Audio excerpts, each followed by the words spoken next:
Antonello bella jservilkom jagħtikom merħba 96 programm mis-sensiela botta u risposta. Programm li se nerġa' ritorna wara nuqqas ta' 5 ġimgħat. Sfortunatament kellna diversi problemi tekniċi li ma permettewniex illi nkunu nistgħu nkomplu il-programm tagħna kif suppost. Hopefully llum ninsabu lura mingħajr intoppi, mingħajr problemi u nkunu nistgħu wkoll naħsbu biex nagħlqu dawn l-aħħar 5 programmi illi għandna għal dan l-istaġun. Niskużaw ruħna wkoll talli konna neqsin għal dawn il-ġimgħat ċirkostanzi li mhumiex fil-kontroll tagħna.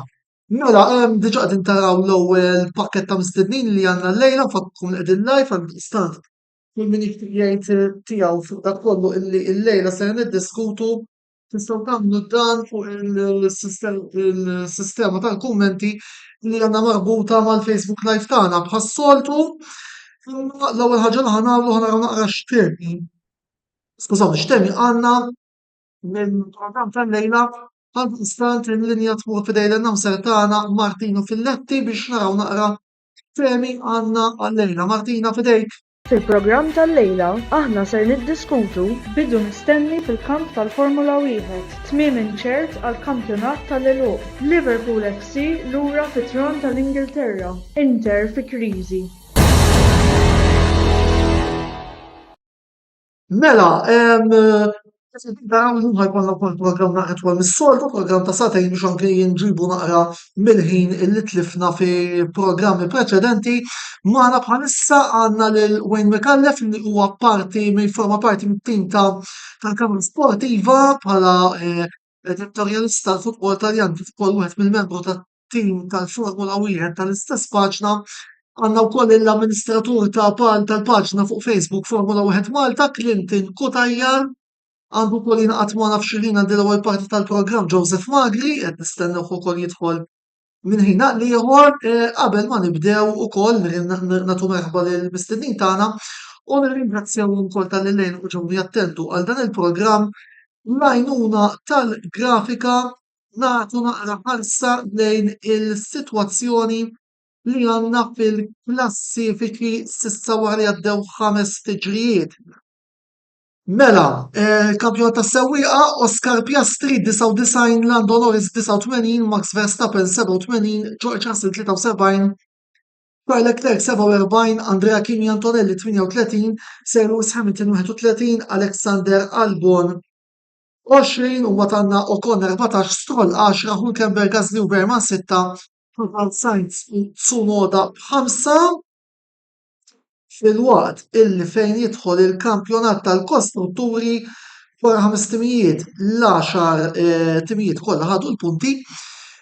McLaren l-ewwel 188, Mercedes 111, Red Bull 89, Ferrari 78, Williams 25, Haas 20, Aston Martin 10, Racing Bulls 8, Sauber u Alpine 6. Mela, nixtieq illi biex nibdew din id-diskussjoni wkoll nieħu naqra round minn għandkom Wayne Clinton fuq impressjonijiet ħadtu minn dawn l-ewwel 5 ġrijiet illi kellna s'issa. Wayne, tibda int u mbagħad ikompli Clinton hekk kif ukoll daħal wasal biex jidħol magħna wkoll Joseph Magri. Joseph, salmulek. Nilkom. Mela, fatt id-diskussjoni għadha kemm tibda jiġifieri ma tlift kważi xejn. Mela, konna se nieħdu naqra round minn għandkom it-tlieta issa fuq l-impressjoni li għandkom minn dal-ewwel 5 tiġrijiet. Wayne, tibda inti, Clinton u jalaq Joseph. Mela, l-ewwel nett nsellimlek Antonello, Joseph u Clinton u kollu min qed jarana bħalissa. Rigward l-ewwel 5 titliela naħseb bħalissa tkollna jidher li ħajkollna kampjonat interessanti fejn jidħol ġlied għall-kampjonat kif jidher li għandna three-way title fight championship bejn Verstappen, Norris u Piastri. Bħala forsi key points kandi nieħu three main points għall-kampjonat s'issa ħan diskutu ktar qoddim ovvjament xorta waħda, però nixtieq insemmi Oscar Piastri huwa l-iktar sewwieq li impressjonani s'issa dan l-istaġun jidher li qatt ruħu sew s'issa f'dan is-season. It-tieni punt jidher li bħalma semmejt qabel ħajkollna dan it-three-way title fight għal dan it-titlu bi Piastri, Norris u Max Verstappen. Forsi kieku kellu nieħu ħaġa waħda forsi negattiva forsi minn dan il-kampjonat s'issa ta' forsi telqa tal-Awstralja tas Saudi Arabia jidher li forsi hemm bżonn ta' dawn ir-regulation changes kif qishom il-karozzi qed jerġgħu jsibuha diffiċli għall-overtaking minħabba li jisom laħqu ħafna l-aerodynamics u d-dirty air qed tkun problema. Forsi ħaġa oħra nixtieq insemmi apart dawk it-tlieta tajjeb insemmu li kellna diversi rookies ġodda dan l-istaġun, kellna li l-Bortoleto doing ħaġar Berman kif ukoll Antonelli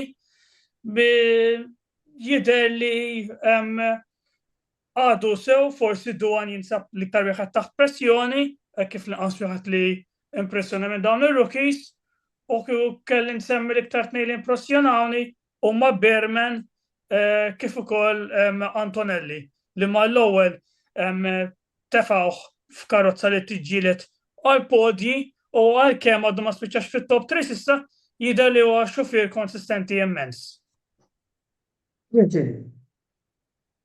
Mela nsellem it-telespettaturi kollha tal-programm u lill-membri tal-grupp tal-Formula 1 Malta fuq Facebook ġas biex nagħti daqsxejn perspettiva tal-grupp qegħdin madwar 3000 membru u ngħidu dilettanti u ngħaddu nikkommentaw fuq it-tliela x'improvements għamlu l-karozzi alla volja jien mal-Ferrari ġifieri xorta intihom u ngħid x'inhu ma jagħmlu ħażin, x'jistgħu jimprovjaw eċċetera ġifieri hemm gruppi għad bilanċjat sewwa, il-ħadd nieħdu gost flimkien, noħluqu thread u kulħadd jikkommenta fuq xulxin.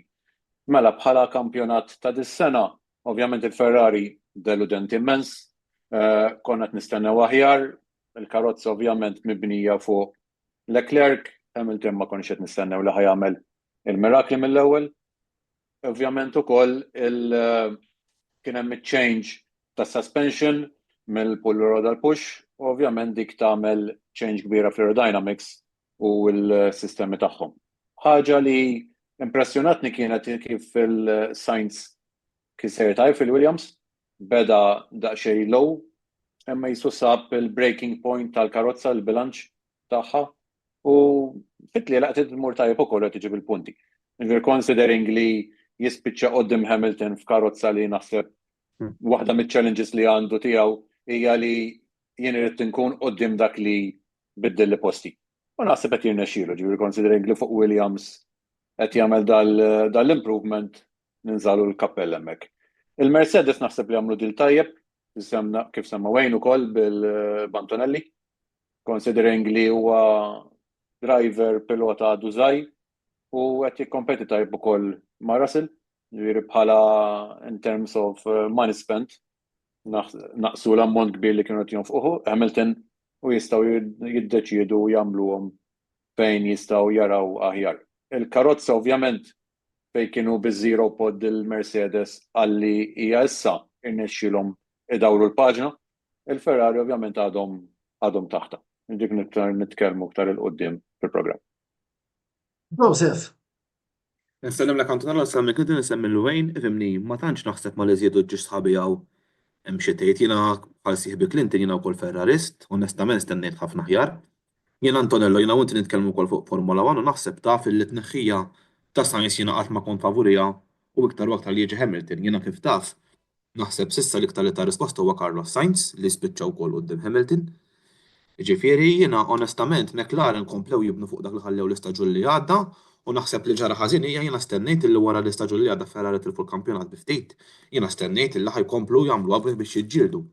Issa l-ħila li forsi ġabu l-ewwel podium it-telliqa li għaddiet u jista' jkun li bdew jagħmlu ċertu upgrades, imma naħseb issa diġà naħseb jinsabu ħafna l-bogħod minn McLaren. Ġifieri U onestament ukoll naħseb qegħdin naraw Williams li jidher li fi żmien li ġej jista' jkun li konna l-Williams kompetittiva wkoll. Naħseb ilha ma ġib punti daqshekk żmien twil. U naħseb ħaġa oħra li ma semmew sħabi hija li naħseb it-tluq ta' Adrian Newey minn Red Bull jidher li beda jinħass naqa mhux ħażin naħseb għaliex mifhimni mhumiex ir-Red Bull ta' snin li għaddew żgur. Eżatt, hemm diversi temi li fil-ftit ħin li għandna rridu niddiskutu Voldiri. Ħana tkun ħarsa wkoll fuq lejn it-temi prinċipali għallum għandu minħabba l-limiti li għandna. Wayne, kif ħattara s-sitwazzjoni fil-kamp tal-McLaren?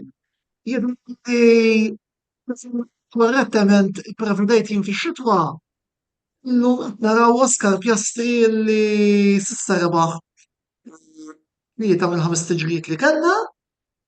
X'taħseb? Jiena naħseb li Piastri qed juri li kapaċi jkun il-lead driver tal-McLaren. He's withstanding the pressure better minn Norris fl-opinjoni tiegħi.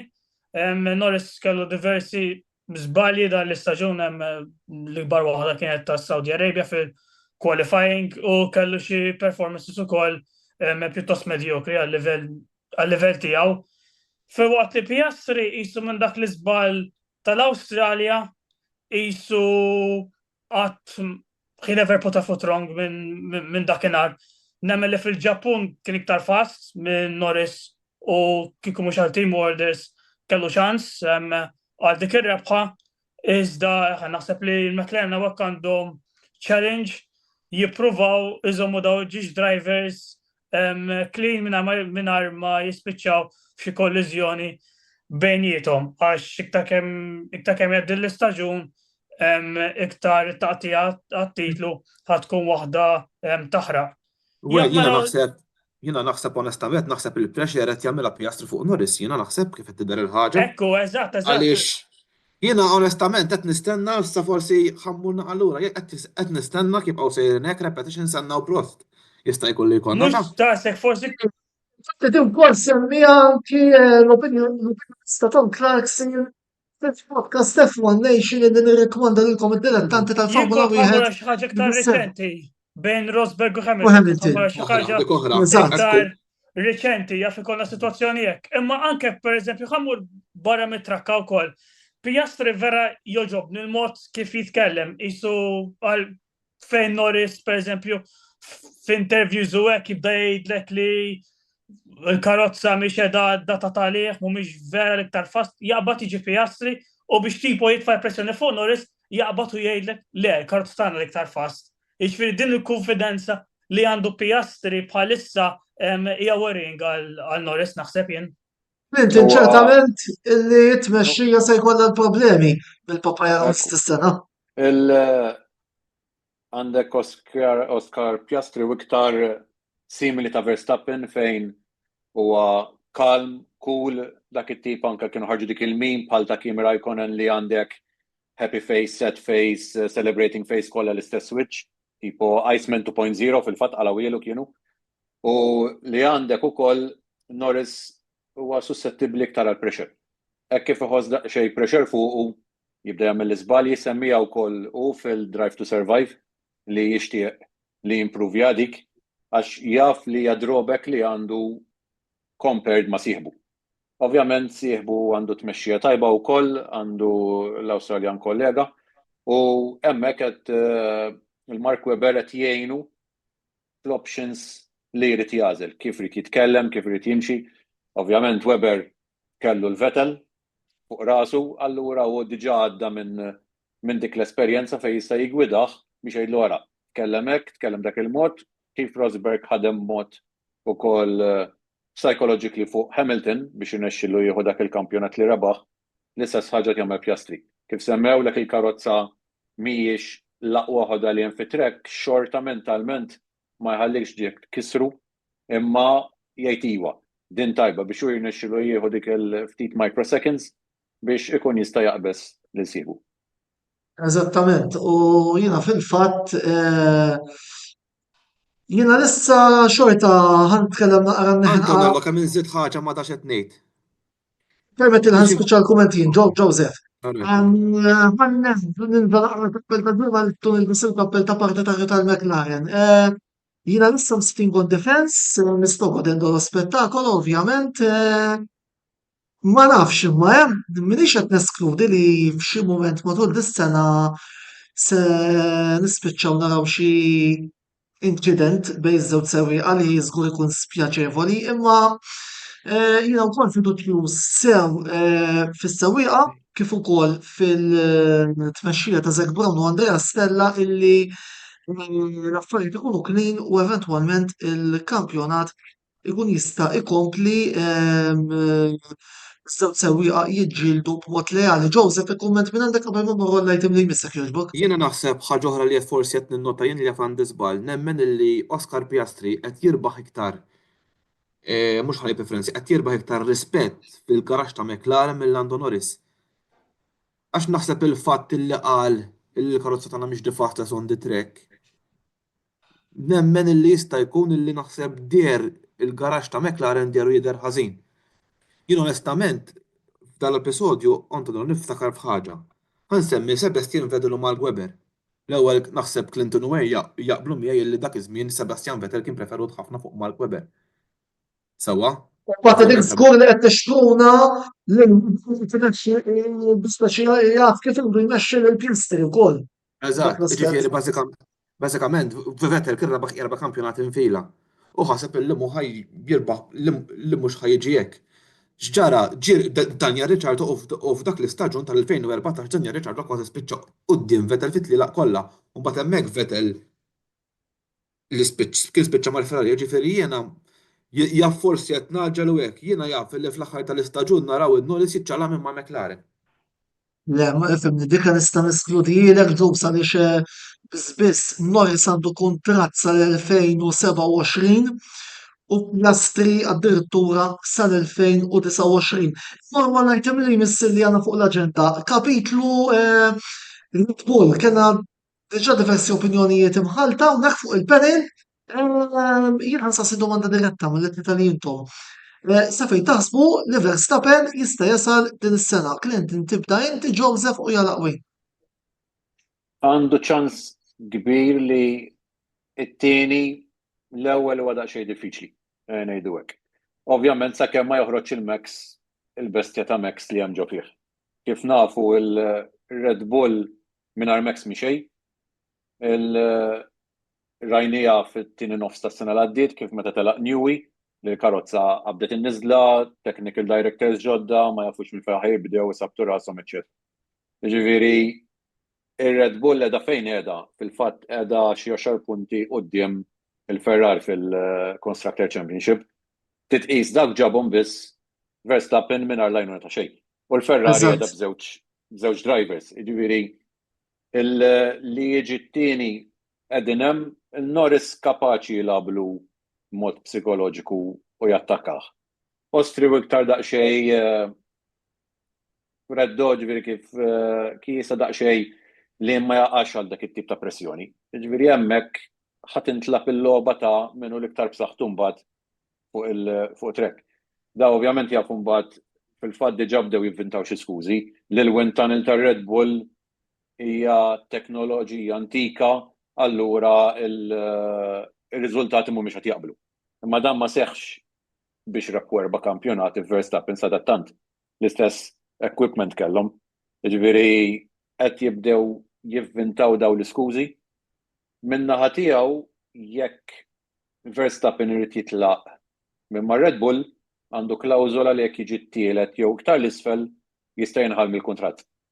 Allura jgħidu naraw x'sa joffrulu t-teams l-oħra jekk forsi ħajmur mal-Aston or privat semmew ċifra ta' kważi 250 miljun għal 3 snin li jekk irid imur għal dik it-triq irid hu jiġi t-tielet jew l-isfel. Allura jew jibda jitlef mod dan huwa kif semma Joseph li meta ġie Ricciardo mal-Ferrari imma instamat ukoll ix-xnija li Verstappen li Sebastian Vettel kienet jitlef għat-tapposta biex ikun jista' jinħall mill-kuntratt u jkun jista' jimxi mal-Ferrari.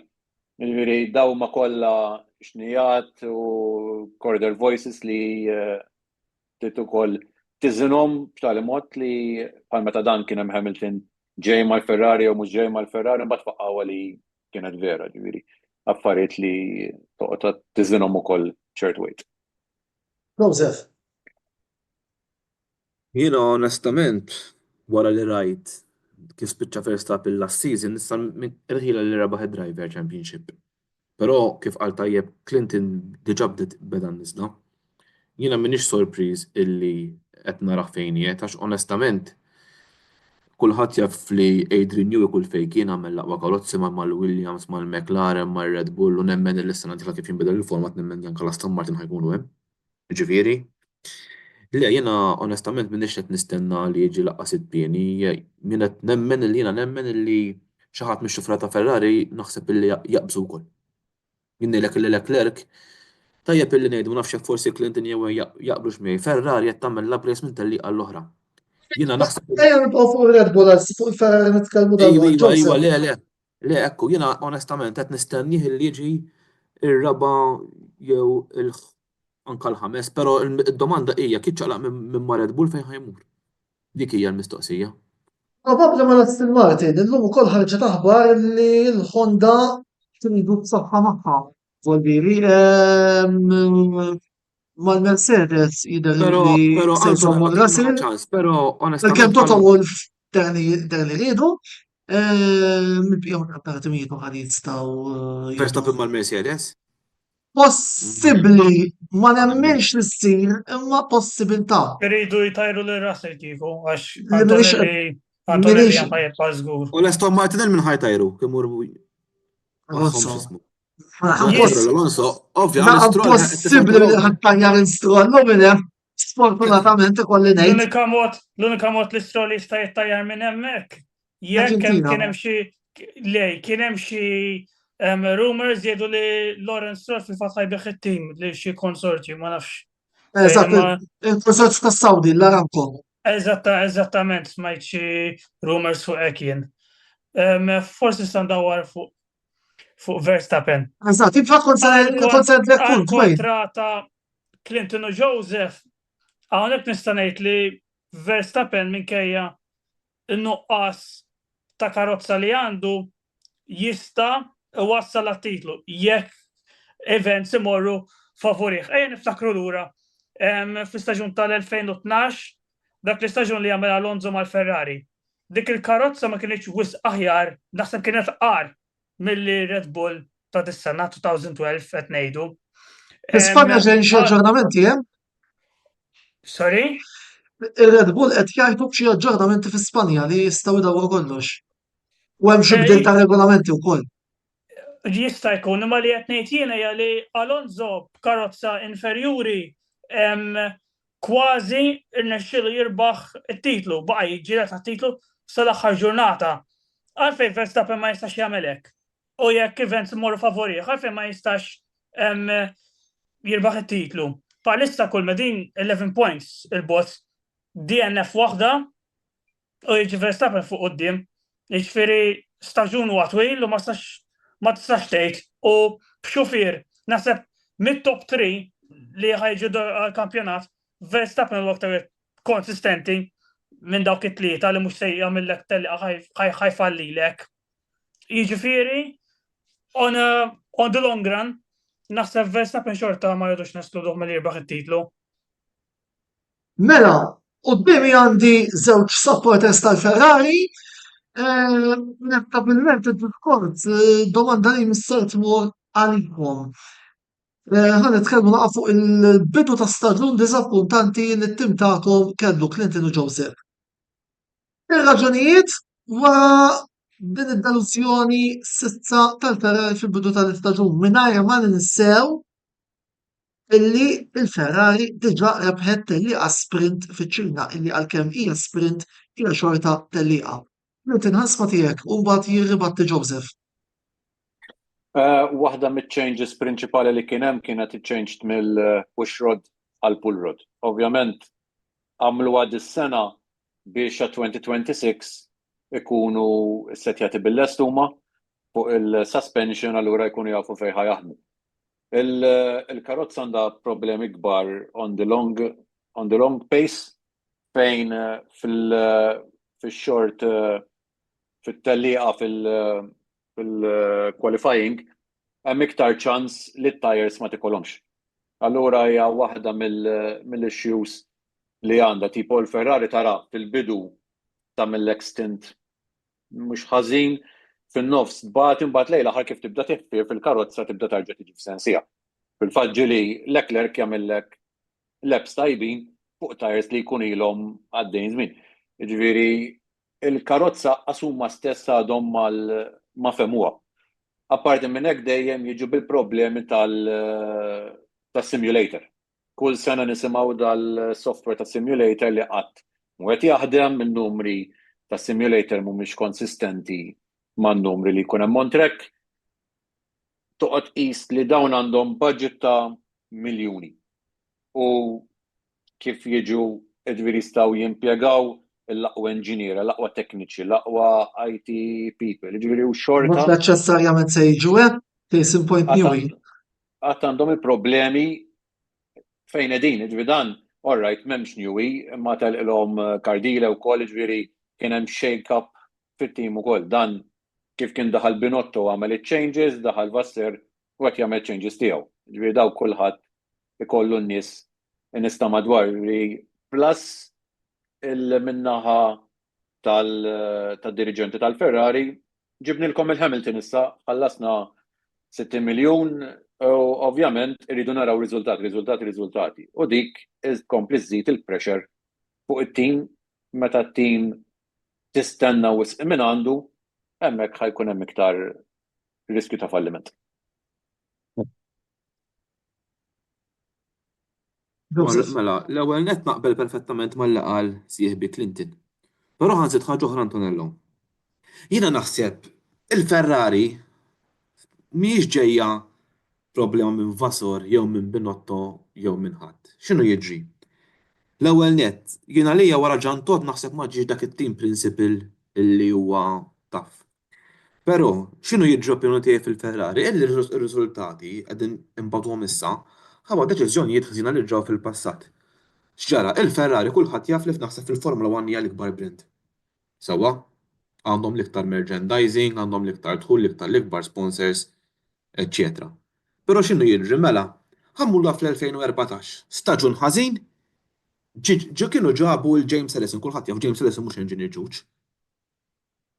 X'ġara ġie, x'inrawh li wara sentejn ma rebaħx, keċċewh.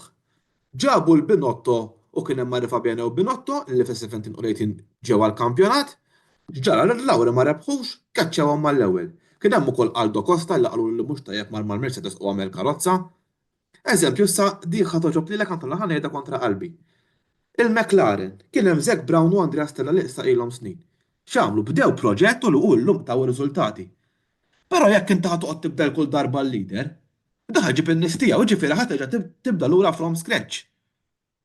Issa allura jekk kif qed ġejja l-istorja s'issa jidher li ħajkun hemm season disappuntanti x'ħajamlu ħjerġgħu ineħħu l-Vassar u jerġgħu jibdew from scratch.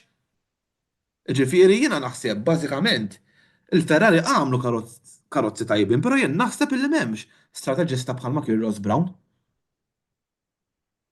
Għax jekk ħajqogħdu sorry? Iva mekk ħajqogħdu kull darba jibdlu għax persuna ma jerbaħx mill-ewwel. Ovvjament dan ma ħajieħdu r-ruħ qatt. Dan qas meta mar Ross Brown mal-ewwel sena ma rebħu. Eżatt, fil-fatt Schumacher. Eżatt, fil-fatt Schumacher mal-Ferrari fil-96. Kull ma kien rebaħ sitt tliela. Titliela u mbagħad għax taw ċans għax dak iż-żmien kien hemm Montazzi Molo illi kien jaf x'inhu jagħmel qallhom tom ċans għax għandi fiduċja, mbagħad kulħadd jaf ġara. Tant hekk fin-98 u fin-99 tilfu ġiex kampjonati hekk u mbagħad mid-2000 kulħadd jaf l-istorja kif kienet bdew l-iktar karozza dominanti. Ġifieri ħansem naqbel perfettament ma li għattejtin. Kieku per eżempju kalli nikkomparadi forsi situazzjoni li forsi narawha fil-futbol, forsi fil-klab tagħna nistgħu ngħidu. Isek qed tiġib situazzjoni isek qed tiġib coach tal-futbol, ma' tim tal-futbol. li diġà hija f'sitwazzjoni ħażina u peress li ma tajtux ċans jispiċċa jagħmlu ħażina dak is-season ukoll u terġa' tarmi fil-barra. Tibqa' dej ċiklu hekk. Mhux dik il-problema dik li hemm hu. Jina dejjem sħaqt li arriva bene pereżempju kien żball meta naq mill-Ferrari. 100% isma'ni fis-17 u fl-18 il-kampjonati kien telefon Vettel bl-inċidenti tiegħu Eżatt. dak iż-żmien. Ġifieri isma' ġifieri x'ġara ġifieri flok komplew jibnu tajru ħlem biex imbagħad ġabu l-Binotto ġajna morna lura u fit-22 Binotto jisu ġabna karozza ma qed tintilef kull darba bl-istrateġija. Ġifieri mhumiex jinvestu fejn verament hemm bżonn, naħseb jiena. U l-irbaħna s-sena l-oħra kienet grazzi għal karozza li kien bena Binotto tul iż-żmien. U mhux hekku, u mhux hekku. Għal-inqas kelli xorti jien naraw Mirko Monza. Ġifieri dik kienet jien diġà kont tajt qalbi li tipo kienet ħadkun għal McLaren. Ma lejn l-aħħar leps, tipo il-karozza żammet it-tajers u lejn l-aħħar. Dik kienet rigal kbir ġifieri li fiġa strateġika oħra min-naħa tal-McLaren waħda mill-ħafna li saru s-sena li għaddiet. Mela. U Clinton ħanet oħra jekk tibda semmihom Aldo Costa kienu kaċċewh. Aldo Costa u James Ellison marru mal-Mercedes belħu kull minn. Andrea Stella ssijat mal-McLaren. Wieħed mill-moħħ wara l-proġett tal-McLaren. Naħseb li hemm il-problema tal-Ferrari li peress li hija kumpanija listed tende ħafna stakeholders u diretturi u shareholders, eċetera, għandek iktar il-min tittati an answer, tipo ora, tirrispondi lil min investa fil-Ferrari pratikament. Allora ġara hemm dik il-pressjoni li ġejja minnaħa finanzjarja li ovvjament it's not li ara ħanamlu pjan ta' 4 snin fejn il-kumpanija ħad tagħmel restructuring, ħad titla' bil-mod, ħanibqgħu nibnu blok fuq blok, nitalmu nikbru fl-imkien. Le, rridu riżultati issa. Dan huwa kif Cristiano Ronaldo meta kien armar mal-Juventus ħalsu 99 miljun jew 100 miljun kemm kienu ħalsu, ġabuhom bil-bejħ tal-gerijiet u tal-affarijiet fil-bidu tal-kampjonat. Mal-Juventus ma għamel xejn. Spiċċa ġifieri tara, u l-istess ħaġa għandi feeling li maħen. U kien hemm l-istess direttur tal-Ferrari involut fil-Juventus dak iż-żmien. Ġifieri li ġara u l-CFO tal-lum, l-ekran li allura x'jiġri jekk kien hemm dik il-mindset li dak iż-żmien għamelek bil-Juventus, daħlu xeba flus. Mbagħad tal-uħlem jista' jkun il-mossa li ġabu l-Hamilton magħhom, jafu l Hamilton huwa daqshekk li huwa pilota li prattikament mhuwiex pilota żagħżugħ. Orrajt vera rebaħ 7 kampjonati u tinżalu kappell, imma bħala xufier tipo il-ġisem ma jibqax il-persuna ma jibqax li tkun. Clinton ħaġa oħra li rridu nsemmu hija din. Waħda mir-raġunijiet li inġinier bħal huma Adrian Newey ma jgħidux imorru lejn il-Ferrari hija għax Adrian Newey għalek ġol Ferrari hemm ħafna pressure. Ġol Ferrari hemm ħafna pressure, ġifieri dik raġuni li tiżomm inġinier ta' ċertu klassi li jispiċċaw mal-Ferrari. U kif tmur mal-Ferrari b'giljottina fuq rasek mill-ewwel fuq onok li if you fail you're out. Bum. Allura ovvjament dik ma jkunux iriduha. Mela, għandna messaġġ minn għand Kenneth Kakija li qed jgħidilna hawnhekk. Il-Ferrari hemm problema ta' management u min imexxi fil-kumpanija m'hemmx dik li mħabba u moħħhom fil-flus u tħun. Tagħti ċans u jkun hemm pjan sew. Ħafna timijiet ħadu ex-management tal-Ferrari u dawn irtiequ kif semmejna kemm il-darba Aldo Costa, Andrea Stella u kumpanija kantante. Mela tfadlilha x-minuti. Però Antonello, kun żej fuq il-qal is-sinjur, jien ma naqbilx miegħu fejn qal il-problema ta' fil-kumpanija m'hemmx dik li mħabba u moħħhom fil-flus. Jiena msorri ma naqbilx miegħu li moħħhom fil-flus. Għax fil-verità nies bħalma Piero Ferrari, John Elkann u hekk naħseb qegħdin jagħmlu tant li għandhom dik il-ħeġġa biex jirbħu li mhux jagħtu ċans lil dak li jkun biex jaħdem. Jien naħseb dik il-problema. Montezemolo qal fil-fatt id-darba l-oħra qal li qed jara Ferrari bla ruħ, bla qalb. U qed jara, ovvjament hu kien hemmhekk, kien mexxija fi żminijiet tad-deb. Allura qed iħoss fil-fatt kien inqatam il-Formula 1 u qasrit imur fuq trek. Il-mar l-aħħar trek ta' żewġ li ilu ġifieri biex għax mistieden mill-mwet mix-xejki. Ovvjament u għalih jiddispjaċih jara is-sitwazzjoni tal-Ferrari fi x'inhi u fiex nislet. Mela, wasalna letteralment biex nagħlqu l-aħħar parti tal-programma daqstant kull wasal nitlob minant Wayne ukoll ħadd jitkellem qabel ma mmorru għal reklami qed tistenna mill-Grand Prix ta' Miami fit-tmiem il-ġimgħa. Qed jogħġbok? Nistenna l-istess l-ewwel tliet għandhom ikunu Piastri, Norris u Verstappen naħseb ħadd tkun bejnietom it-tlieta. Tajjeb ngħidu li s-sena li għaddiet Norris kien ir-rebbieħ tal-Grand Prix ta' Miami hemmhekk fil-fatt fejn rebaħ l-ewwel tal-liqat jew jiġifieri minn dasek ħajkollu vantaġġ forsi mentalment. Norris ħajkun taħt pressjoni f'din it-tellieqa biex iġib ir-riżultat fil-waqt li forsi xkun għaddejjin fuq il-Ferrari tajjeb ngħidu wkoll li il-Ferrari forsi jistgħu jibnu fuq dak il-podium ta' Charles Leclerc kellhom ġimgħa kellhom 15 mhux break ma kellhom 15 bla tiġrijiet forsi jistgħu jiġbru naqgħod dejta jifhmu l-karozza aħjar, jiġifieri forsi il-Ferrari qed nistennihom jipperformjaw naqra aħjar ukoll f'din it-tellieqa. Mela, grazzi lil Clinton u grazzi lil Joseph tal-interventi tagħhom. Clinton ukoll jinfakkurkom fil-pagina Formula 1 Malta fuq Facebook fejn hemmhekk ukoll intom tistgħu tidħlu tgħidu tagħkom fuq l-aħħar aħbarijiet rigwardanti tal-Formula 1, Clinton huwa wkoll wieħed mill-amministraturi. Se mmorru f'qasira ta' riklami, niftikru lura fit-tieni parti mmorru għall-futbol fejn ħanitkellmu fuq il-futbol lokali. Joseph sejb għamana, teħmin karpani Mark Xkembru koll qegħdin standby biex jidħlu għamana ġifru tal-islami u nerġgħu nkunu magħkom.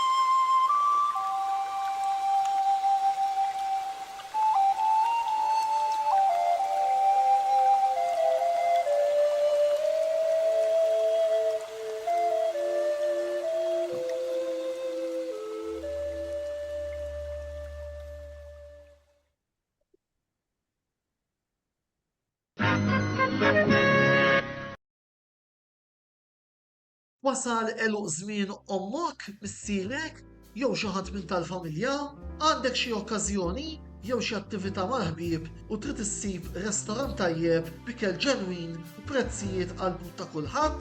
Post wieħed għandek issib El-Katalan tax-Xajra fejn issib għażla vasta ta' pizza, pasta, grills u għaġin f'atmosfera b'element familjari.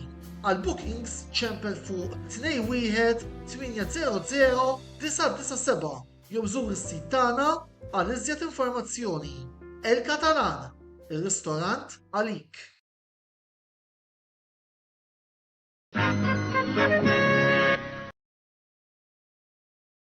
Għand Michael's Butcher tal-Ħamrun issibu l-aqwa laħam ta' kwalità bi prezzijiet raġonevoli. Jippreparaw ukoll affarijiet homemade għal barbecues, festini u ikliet bħal burgers, braġoli, kebabs, laħam mimli, diversi kwalitajiet ta' salzett u ħafna iktar. Ikollhom ukoll fnik ta' Malta friski u laħam ta' żiemel. Mela żuru il-ħanut ta' Michael's Butcher li jinsab f'Misraħ is-7 ta' Ġunju 1919 fil-Ħamrun fejn kien qabel il-ħanut tal-Lumen 2000 u taraw bajnejkom li m'hemm ħadd taqwa minn Michael's Butcher tal-Ħamrun. Għal iżjed informazzjoni żuru l-paġna ta' Facebook ta' Michael's Butcher dan li jinsab il-Ħamrun jew inkella ċemplu fuq 2124 8651 jew inkella 7904 7220.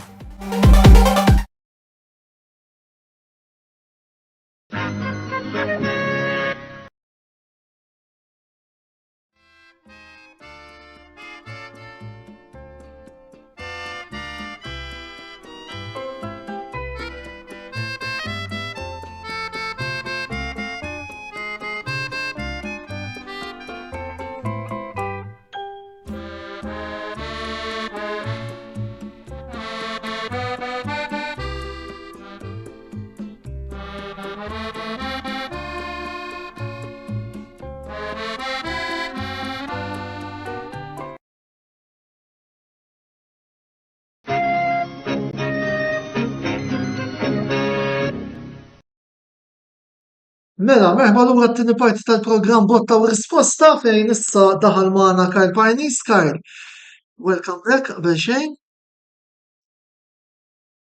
Trid tixel il-mikrofon. Welcome back, Karl, qabel xejn. Sorry, inti l-ewwel taqbad u titfinna l-mikrofon isna tfal tal Ma qegħdin fil-reklam. Ejja ħanaqlawlu magri dal-lejla. Iżjed tard, iżjed tard. Għalissa, iżjed tard se nitkellmu fuq Iżjed tard se nitkellmu fuq il-kriżi tal-Inter tinkwitawx. Issa nitnaqgħu għal però lejn ix-xena lokali fejn tal-5 ġimgħat illi kellna neqsin kien hemm diversi argumenti li ser nittakiljaw. Ħalli nibda miż-żgħar kif hawn Joseph magħna. Kampjonat nazzjonali notorjan wieħed. Kif mistenni telaw bil-żewġa fit-Torino Stars. Parentesi qabel ma nibdew bil-ġimgħa d-dieħla ser nagħtu wkoll fid-dettall fuq dawn il-kampjonati, nibdew biċ-challenge li il-ġimgħa d-dieħla se jkollna il-kampjonati amatorjali fil-12 ta' Mejju u fil-16 ta' Mejju nagħlqu bil-Premier League Malti. Foddi nsemmu fid-dettall programmi imma llum nagħtuna ħarsa fuq anke bil-Port of Woodbridge the Gap mal-Perra kellna nies. Mela Joseph, kif konna qed nitkellmu Ġo Vittorjosa jitilgħu naħseb kif kien mistenni ċertu punt. Kien mistenni, ġixtimmijiet għamlu kollha akkusti tajbin fis-sejf kemm fjannar, ġifieri komplew jibnu. Onestament, ħad gost li bħala rabtin għalkemm kien staġun disappuntat fejn relegati, ħadna gost li ġew eletti Birgu u fakru memorja prodott minn tagħna li għandu l-babx li ħallina sfortunatament jannar li għadda. Infimni kien naħseb kampjonat pjuttost interessanti, nemmen li il-fatt li nifraħ ukoll l-Edgar Gabriel, coach ta' Birzebbuġa li ovvjament ħadhom xi frar u spiċċa biex rebaħ il-kampjonat ġifieri wara li rriżenja Edward Azzoppardi fil-waqt li Birgu wkoll reġgħu kisbu posthom fiċ-Challenge League. U ovvjament rajna wkoll iż-żelqiet li żelqu San Ġwan li wkoll taw kompetizzjoni tajba wkoll.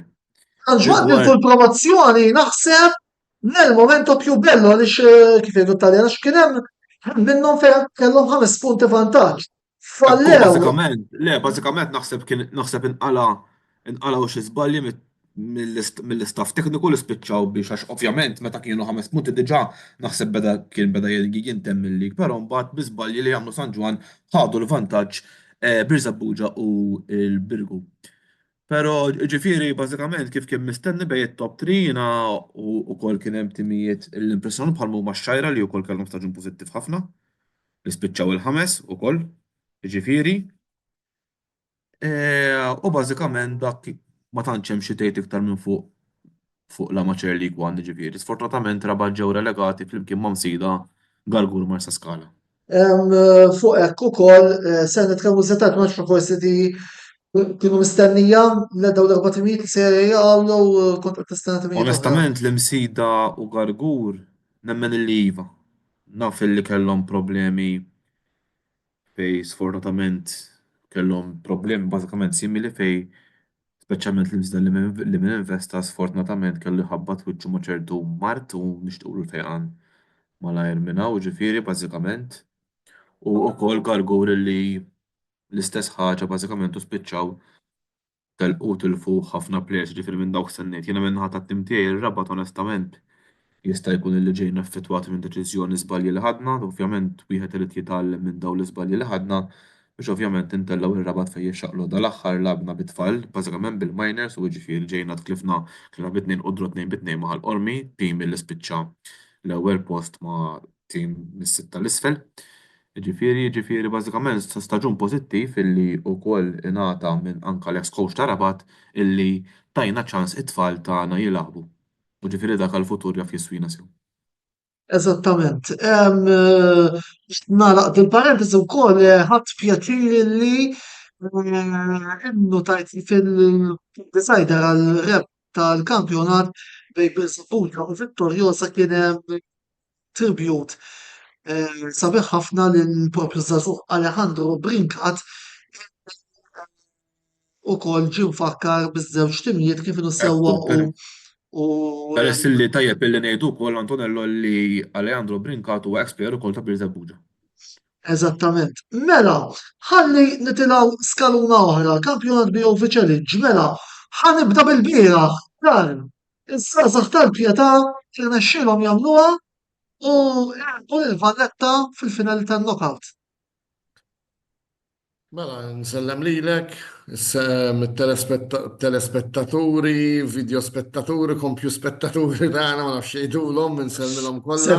Is-segwaċi tagħna biex nixbru wkoll Ejja bil-segwaċi tiegħek ejja ma nħossuwix. għall-paġna. Kelmu ftit, Joseph.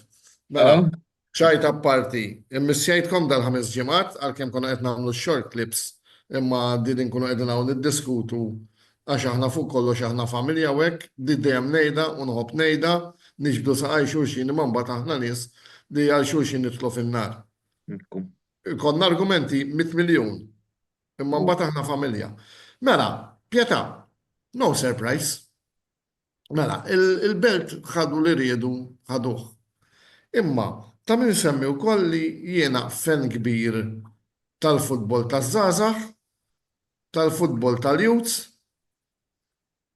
u din ix-xena li ġiet nistennija kont kbira għalfejn.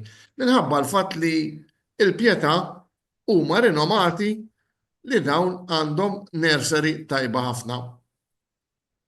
Jiena il-Pjetà narhom bħala role models għan nurseries Maltin. Il-Pjetà hija tradizzjoni niftakarhom anke fi żmieni. U ta' min jinnotaw kolli ħafna prodotti minn tal-Pjetà. Anka fil-passat spiċċaw jilagħbu saħansitra f'kampjonati tal-livell li bħal huma dawk Taljani u Ingliżi. Nazzjonali Malti wkoll. Ifhimni, ir-riżultat tal-bieraħ mela kien xi ħaġa li nistenni hu meta jkollok iż-żgħar ħani jien għandi filosofija. Naf li forsa nistama antipatku, naf li forsa nistama bajis, imma jena nemmen ħafna fil-prodott lokali. Il-prodott lokali l-lum qed jirfina, il-prodott lokali l-lum qed jingħat iktar opportunitajiet, speċjalment anka il-privat.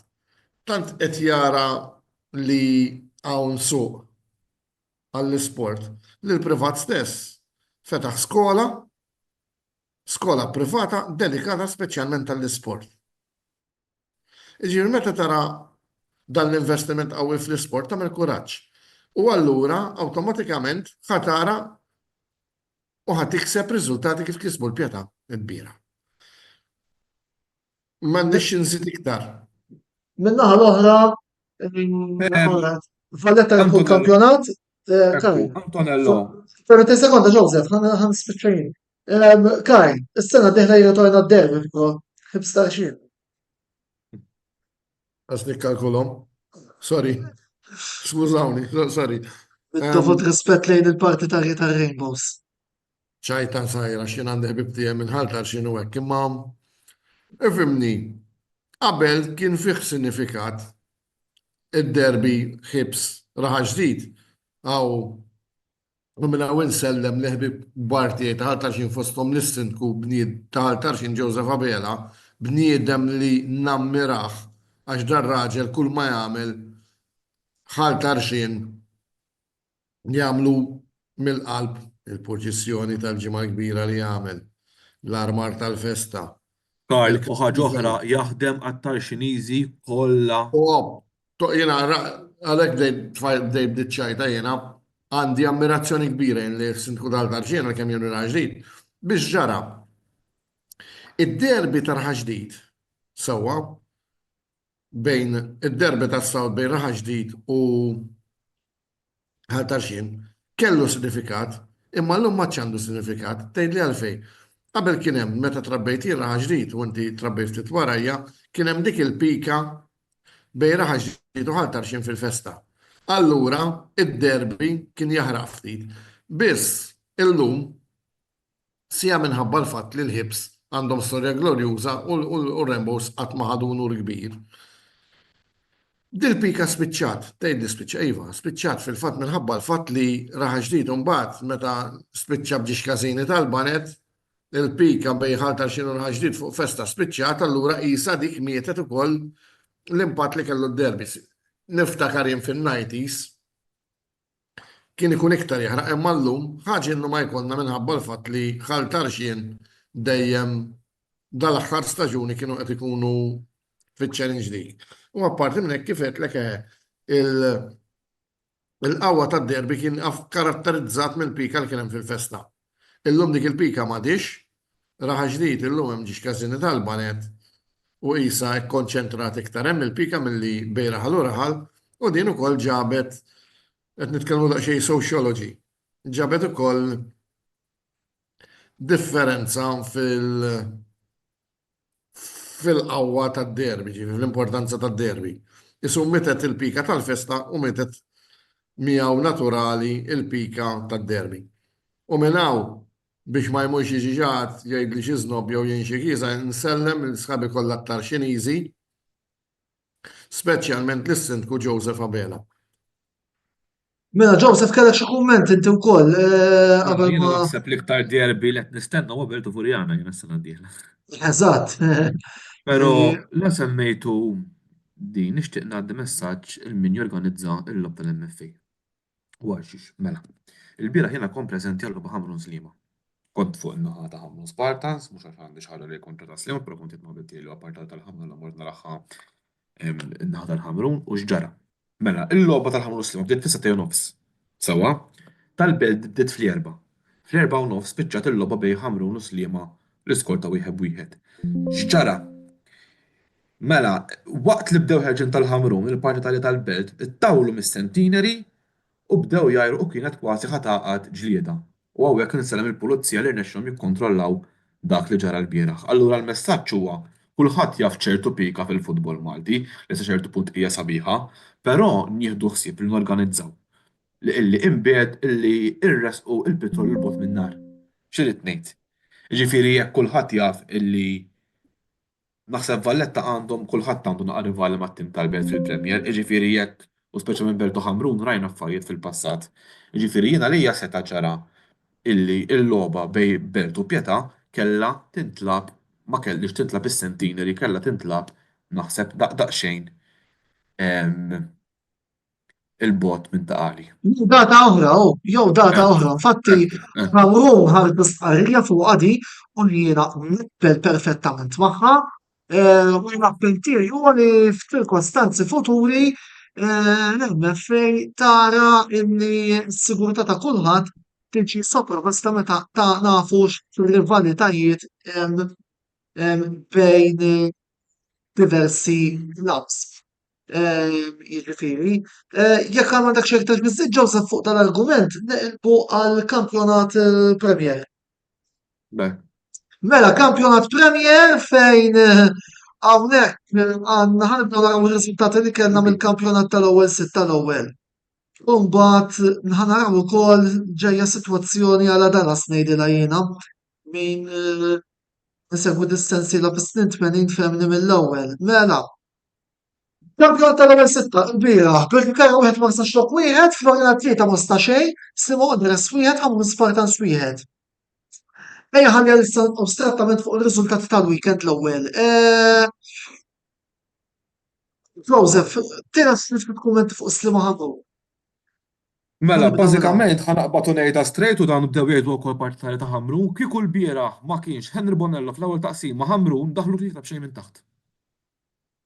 Dis-sena kulħadd jaf illi Ħamrun ma investax biex jilbu l-kampjonat. As simple as that. Jiena kelli peress li nbidel il-format kelli forsi feelings illi ħajamlu globa u jerbħu f'jannar, però dis-sena l-verità illi Ħamrun ma investux biex jerbħu. Dik hija l-verità. Eżatt. Ma nebax hija. Karl, tini naqa ċans. Jiena kont naħseb bħalek, però smajt nies ħbib tiegħhom il-Ħamrun. Dis-sena ma investejniex biex nerbħu. Daqsija, u bder it-tim anka illi damu ħafna biex bidlu l-Alessandro Zinari. Naħseb illi u kien hemm ukoll nuqqas mill-management. Sifika ħbib tiegħi tellejtilkom fil-grafika. Floriana Mansaflok 26, Hamrun Slima 25, Birkenkark 23, jiġifieri minkejja kollox il-Hamrun teoretikament għadhom hemm. Għajl għandek xi ħaġa xi fuq il-logħbiet tal-weekend iż-żewġ logħbiet l-oħra? Le, li ħan irribatti ftit il-punt ta' Joseph. Iva, carry on. Naħseb jiena mhux talli ma investewx il-Ħamrun, talli dis-sena għamlu l-aħjar investiment. Għalxiex Karma. Ir-return ma kienx immedjat, imma bli għamlu il-Ħamrun qabdu żgħażagħ tagħhom tawhom l-esperjenza. Dik iva, fuq hekk naqbel miegħek. 100%. Din inti isu għandek negozju, Joseph, inti mrobbi fin-negozju. Mhm. Ikun hemm ċerti momenti fejn inti tagħmel xi ħaġa pum, ġej kapital mal-ewwel. Imma nemmen bli jagħmlu l-Ħamrun dis-sena il-frott ħajkun iktar lonġiv, fis-sens li mhux immedjat is-suċċess ħajkun dis-sena, imma ħajkun iktar qawwi u ħajati iktar interessi. Jiġifieri l-opinjoni tiegħi hija di, jiġifieri bekk ma qbilx mhux għax bdejt tgħid xi affarijiet differenti. Mela, L-istess kif għamlu l-Belt, Karl. imma ħani l-belt bil-dofut rispett, il-belt. Sal-belt irridu naraw kif se jarmaw Il-belt. is-sena t-tieħla, Joseph. Prosit. Ħares ġus, il-belt kienu tajbin, għal First Division. Hemm livell ta' ples ta' Premier, hemm ċertu ples huma livell ta' Premier. Jgħidu li xax taw kedda fit-trofi l-belt. Le, hemm ċertu ples huma livell Hemm. bħal ċolaċu u Piper, hemm istardu kif se jarmaw is-sena d-dieħla. Sajdu jarmaw. Mussa jarmaw, id-dispjaċini għaxu jizdu. Għala ħanejlek, ħanekwota l-Claudio Grek. Jena Claudio Grek ili nafu snin, għalli nejt il-verita, u naf kemmu bniedem illi organizzat u hekk. Claudio Grek għalli sandiħla l-bet ħaj challenge. Issa, we all wait and see. Eżatt. Biss biex Qed jimla rasu, sorry, Ant, jekk qed jimla rasu li ħaj challenge b'dan it-tim. Le, Jew hemm xi ħadd fuq irridu jarmaw. rispett għandu xi pjanta, imma irid jarma. U biex tarma trid ħafna, speċjalment jekk trid immediate u di ħaġa oħra. Nkunu konsapevoli wkoll ta' bir-rispett kollu. Inti mhux bil-forsi ġib plejers tajbin jamalgamaw mal-ewwel. Rajni, naraw barra minn Malta, ġifieri naħseb kien daqsxejn jaġġel iż-żejjed, jien ma smajtux. Imma li tagħti t-tama u l-kuraġġ li t-tim iva ma mhux li għandek ara. Il-belt nisħelu isu Ruma. Fil-fatt hemm il-passjoni. Fil-belt hemm ukoll il-followers dejjem hemm. Għattim ta' futbol ta' Ruma, tgħid Karl inti. Iva, mela, qed nagħmel analogija bejnietom it-tnejn. Il-belt tarom. Anka it-timijiet l-oħra għadu pjaċir bil-gate money, meta jalabu kontra l-belt. Għax dejjem ġejjin. Sapportu. Ġifieri taqbel jew ma taqbilx magħhom, imma minuta. Imma di biex tiġi tagħmilhom statement hekk issa lill-beltin tittonoraħ. Issa to honor the statement jew għandhom xi ħadd tal-flus. Jew xi sponsor qawwi, imma mbagħad garanzija li daħer nexxi dal-sponsor m'għandekx. M'għandek, ma billi taqqat tim. Tim li iż-żmien ta' biex jingħaqad bid-dovut rispett. U meta daw kienu ġejjin tinsi xaġu mill-first. Bil-first. Kull premier hemm Qabża kbira u qabża kbira. Ġifieri it's easier said than done. U naħseb jekk ħareġ dan il-komment huwa ftit immatul. Dejjem qed ngħid x'kont xi smajt. Għax it's not u biex you please Valletta li daw fil-li passat Glorious u dejjem jerbħu sittazzi whatever fil-li f'dawn f'daqqa waħda hawnhekk hija disgrazzja da. It's not a joke. Pero ovvjament Karl titkellem fuq it-tim tal-belt parti b'jem l-istorja tal-futbol Malti u ġifieri Għalhekk qed nitkellem hekk jiena. Eżatt, ħanejlek li żgur li tal ukoll fuq il-parċa tagħhom żiedu ħafna l-sponsors ukoll, ġifieri plus il-passjoni. X'nemmen jiena ma nemminx li l-belt kienu waqgħu għax ma kellhomx budget. Jiena onestament nemmen illi l-belt kienu waqgħu ħabba deċiżjoni ħżiera li kienu saru mill-amministrazzjoni ta' dak iż-żmien. Jiġifieri naħseb jiena Claudio Grek bin-nies li rama madwaru nemmen illi maħniex ħandhom ma nerġgħu naraw il-belt jiġġieldu għat-tazzi. U fil-fatt il-belt jiċċaqilhom dejjem fil-quċċata.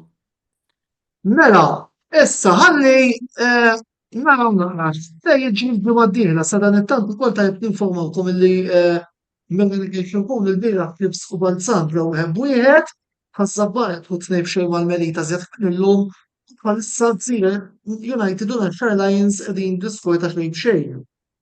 Issa, naraw naqra il-fixtures ta' nhar l-erba' fis-6:30 kif huma tal-kampjonat tal-ewwel sitta.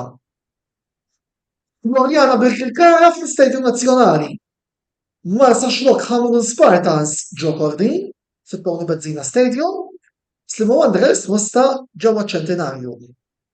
U fid-dawl tal-klassifika li għadna kemm rajna, jekk Florjana tirbaħ il-konfront tagħha kontra bil-Kirkara, il-Greens isiru matematikament champions minħabba li jkunu rebħu iż-żewġ kampjonati staġjonali.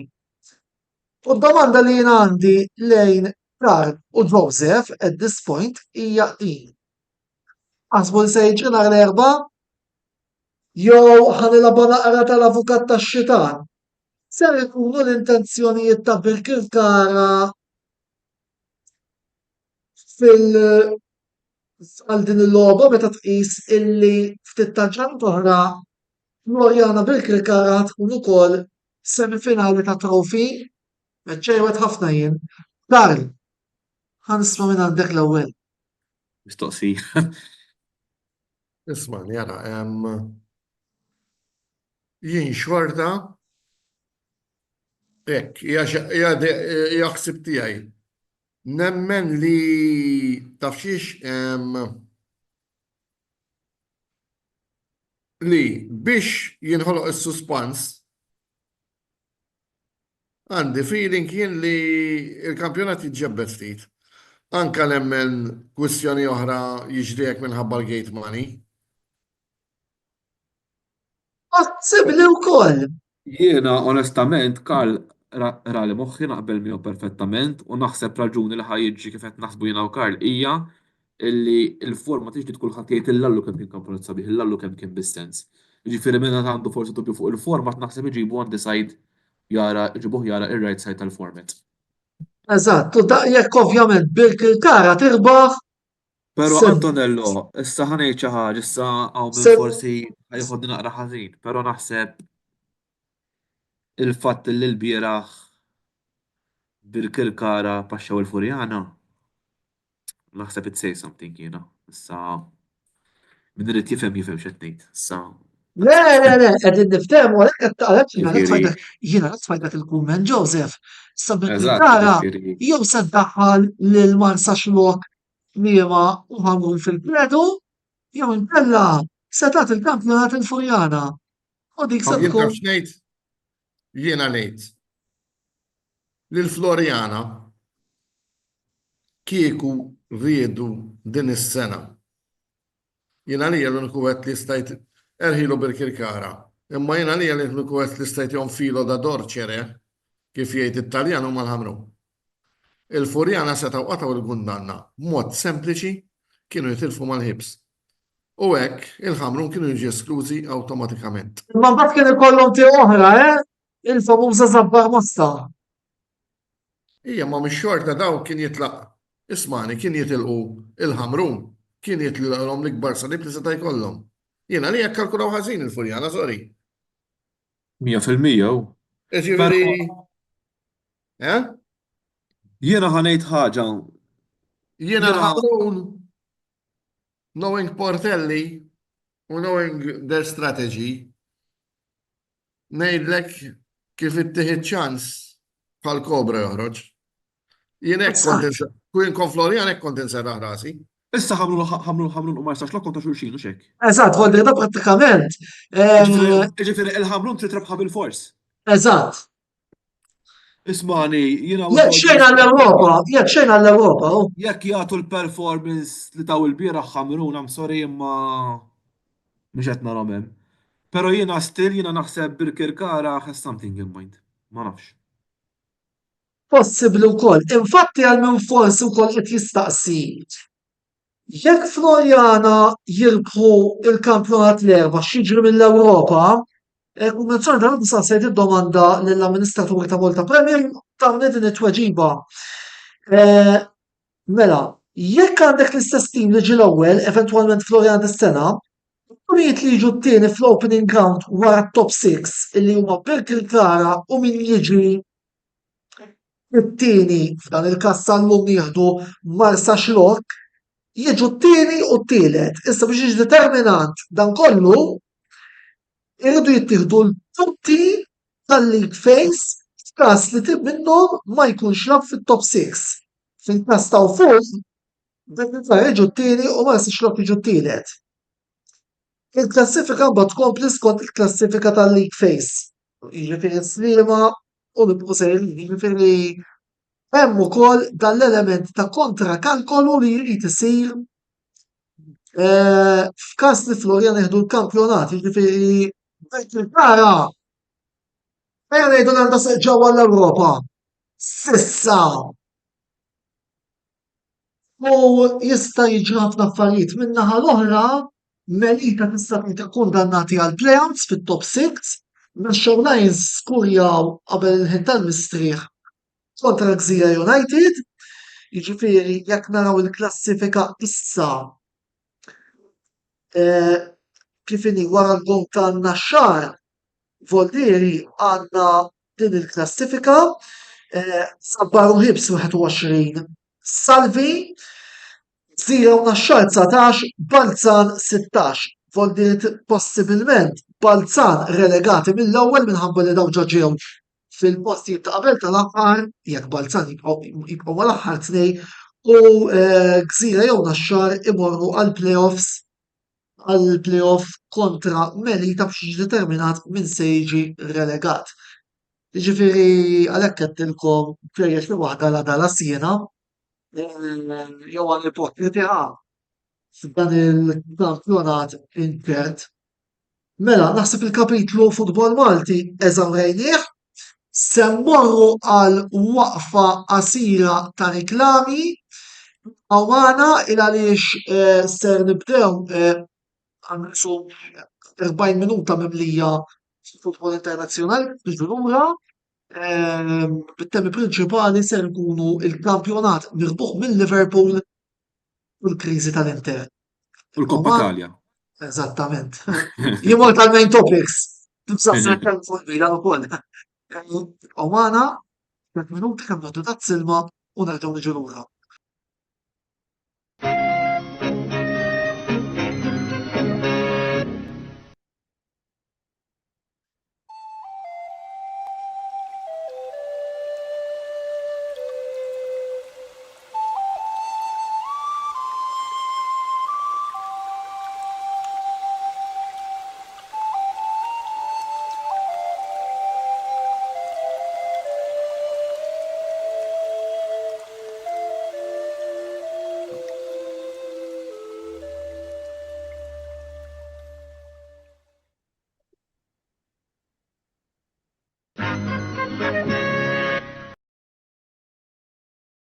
Wasal eluq żmien ommok, missierek, jew xi ħadd minn tal-familja, għandek xi okkażjoni jew xi attività mal-ħbieb u trid issib restorant tajjeb b'ikel ġenwin u prezzijiet qalbut ta' kulħadd, post wieħed għandek issib El-Katalan tax-Xajra fejn issib għażla vasta ta' pizza, pasta, grills u għaġin f'atmosfera b'element familjari.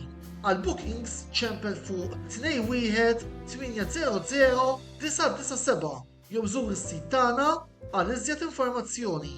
El-Katalan, ir-ristorant għalik.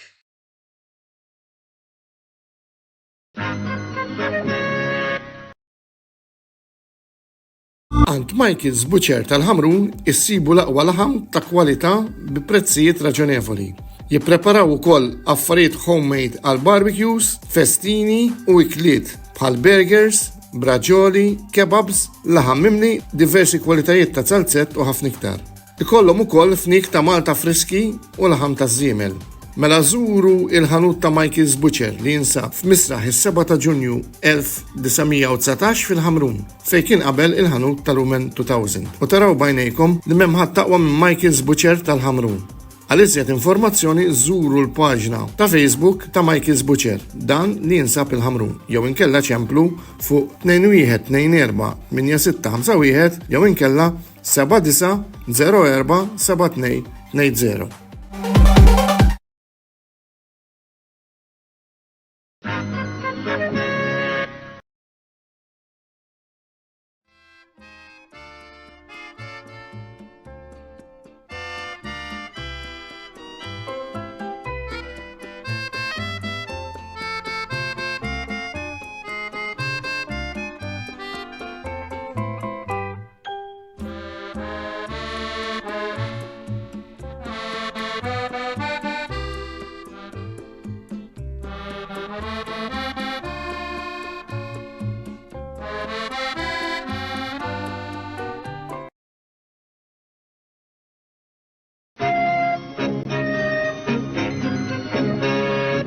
Mela, merħba lura għat-tielet parti tal-programm Botta u Risposta kif qegħdin taraw.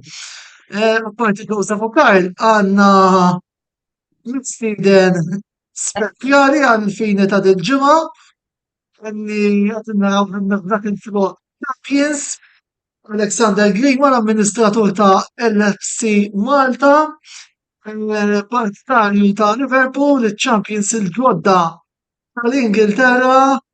Erik, nibda billi nifraħ lil-żewġ Liverpool supporter clubs li għaw Malta, nifraħ lil-parti ta' kollha tal-Liverpool għal suċċess mill-aktar mistħob u nixtieq illi tal-internet qasir li għandek magħna tirrakkuntalna naqra l-emozzjonijiet tagħkom. Imbagħad ukoll se naraw video iktar tard wara kampjonat iddominat mill-bidu sal-aħħar. Ħanagħmlu season review fl-aħħar programm, imma ovvjament l-emozzjonijiet tal-bira huma xi ħaġa li nistgħu nisimgħu aktar minn għandek Alex qabel ma nkun interventi mat-mistednin. Ejja, nsellimlek Antonello, grazzi tal-istedina, nsellem il-kull min qed isegwi. Ovvjament l-emozzjonijiet kienu kbar u xekk, ġifieri aħna l-kampjonat l-aħħar li ħadna kien ġi b'ħafna skossi matul l-aħħar snin. Naħseb illi kien ħaqna iktar minn dak il-kampjonat wieħed. Konninna eżattament 35 sena li ħadna l-aħħar kampjonat, ġifieri jena niftakru wkoll ċar, però meta takkumula mbagħad dak kollu ovvjament u taqdu kollha flimkien l-emozzjonijiet ikunu verament kbar. Il-tim telaq tajjeb ħafna dis-sena, ġifieri mill-bidunet rebaħ kull challenge kontra t-timijiet il-kbar tajjeb, ġifieri rebaħ kontra Chelsea, rebaħ kontra Manchester City, kull hurdle li ġiet apparti Fulham u Forest sa dal-punt ġew megħluba. U allura it-tim wera li kien letteralment iggerjat f'tranzizzjoni rapida ħafna minn Klopp għal Slot u l-achievement illi iktar jiggwadanja mertu meta inti tiftakar li Liverpool minn dan il-staġun daħlu madwar 50 miljun mit-transfers u nefqu bis-10. Ġifieri it-tim flok is-saħħaħ iddajjef. Tajjeb, imma xorta żammew il-grupp maqut, utilizzaw dawk il-plejers illi kienu tant tajbin matul il-kampjonat u rew konsistenza kbira u anka rew improvement, ġifieri il-manager il-ġdid minkejja wkoll li kien limitat fit-tim u ma kellux l-investiment kif kellhom timijiet oħra kważi kollha Chelsea, l-Arsenal, il-City. Tajjeb, però xorta għaqqat it-tim u improvi għal-players, ġifir meta tara inti l-improvement li sar minn Salah stess, minn anka Gravenberg tajjeb, u minn numru ta' players oħra fosthom anka Szoboszlai, u il-mastermind tat-tim għalija McAllister, flimkien waslu biex elbu kull ostaklu li ġi qudiemhom. U fejn fl-aħħar snin konna iktar nentużjażmaw u niddevertu bil-logħob aggressiv u b'dak il-ħafna heavy metal football kif kien isejjaħlu Klopp, taħt Slot it-tim inbidel ftit, kien iktar paċenzjuż, kien iktar makak fil-manuvra tal-logħba, preserva l-enerġija f'kull partita tant li ħafna drabi fit-tieni taqsima kien ikollna dawk is-soluzzjonijiet li fl-ewwel taqsima jidhru daqsxejn il-bogħod fosthom pereżempju logħbiet ma' Brighton, tajjeb ma' Everton, u jkollok ovvjament ukoll dawk id-drawbacks fejn inti tkun tixtieq li erbaħ, però ma tasalx, però mbagħad meta taqqad kollox naħseb li kien kampjonat straordinarju fejn kellek it-timiet Ingliżi dis-sena anke fil-kompetizzjonijiet Ewropej qed juru dominanza wkoll tagħhom għaliex baqa' numru ta' timijiet tajjeb, u l-livell huwa u li hu, ġifieri kulħadd jgħid kull min jikkompeti f'dan il-kampjonat kemm huwa kampjonat diffiċli. Ovvjament għalina hija ta' sodisfazzjoni enormi illi erbaħna dan il-kampjonat, u ovvjament il-ħaqna it-tragward ta' min kien għalilna li intom ħadd indifnu. Tajjeb, ġifieri kellna dik id-dikjerazzjoni illi Liverpool ħajispiċċaw minn fuq il-perch tagħhom u l-bieraħ rajna l-banners Fenfield we are back on our perch. U allura dik kienet ta' sodisfazzjon kbir illi n-number 20 issa ma jistax jitkanta biss f'ground wieħed imma jista' jitkanta wkoll mhux fit-Theatre of Dreams kif isejħulu imma fil-stadium tal-Liverpool ukoll. Eżattament, botta naqra sottili lejn il-rivali Manchester United. Eżatt. Karl, Karl, mikrofonu? Ifimni, jena li niskanta jien qiegħed wieħed minn dawk ta' Shankly's Army naħseb ġieli rajt xi kitba minn tiegħek qiegħed hemm Alex. Qiegħed hemmhekk, però għandi l-grupp li namministrejna wkoll u niggarantilek li l-ħin li joħod li huwa kbir ħafna lix. Jien aħna nimmonitorjaw kull kelma, ġifieri jien anke mal-ewwel kelma li ma tkunx f'posta nneħħi mill-ewwel ġifieri anke itir membru, allura hemm ħafna ħin. Jien minn Diċembru li għadda u naħseb you can vouch for this, kon ngħid li Liverpool ħeħdu lik. Ġifieri min jafni sa anka xi 3 ġimgħat ilu kien hemm min min fix-Shankly's Army qed jibki minħabba l-fatt kif qed iġibu ruhom minn Liverpool fuq xi riżultat. Kienet tidher ċara daqs il-kristall, bħalma kien jidher ċar daqs il-kristall li is-sena oħra tal-Inter li Liverpool they were Liverpool li iddominaw il-kampjonat. Jien għalija minn Arsenal qatt ma nibża għandhom dik ix-xi ħaġa nieqsa jiddispjaċini ġifieri l-uniku tret għalija li kienu tal-kampjonat dis-sena kienu City imma qishom itsappew ġara xi ħaġa di bħal meta jkollok magna perfetta issew ma tawx żejt biżżejjed jew qabżet biċċa washer u l-magna City spiċċat. Ġifieri ifhimni Liverpool narhom kull logħba kulħadd jgħid li jrid biss Arne Slot il-bieraħ għamel biċċa xogħol ta' vera. Klopp. U beda jgħid Klopp, ifhimni diqsek. Laqtitna ħafna jiena.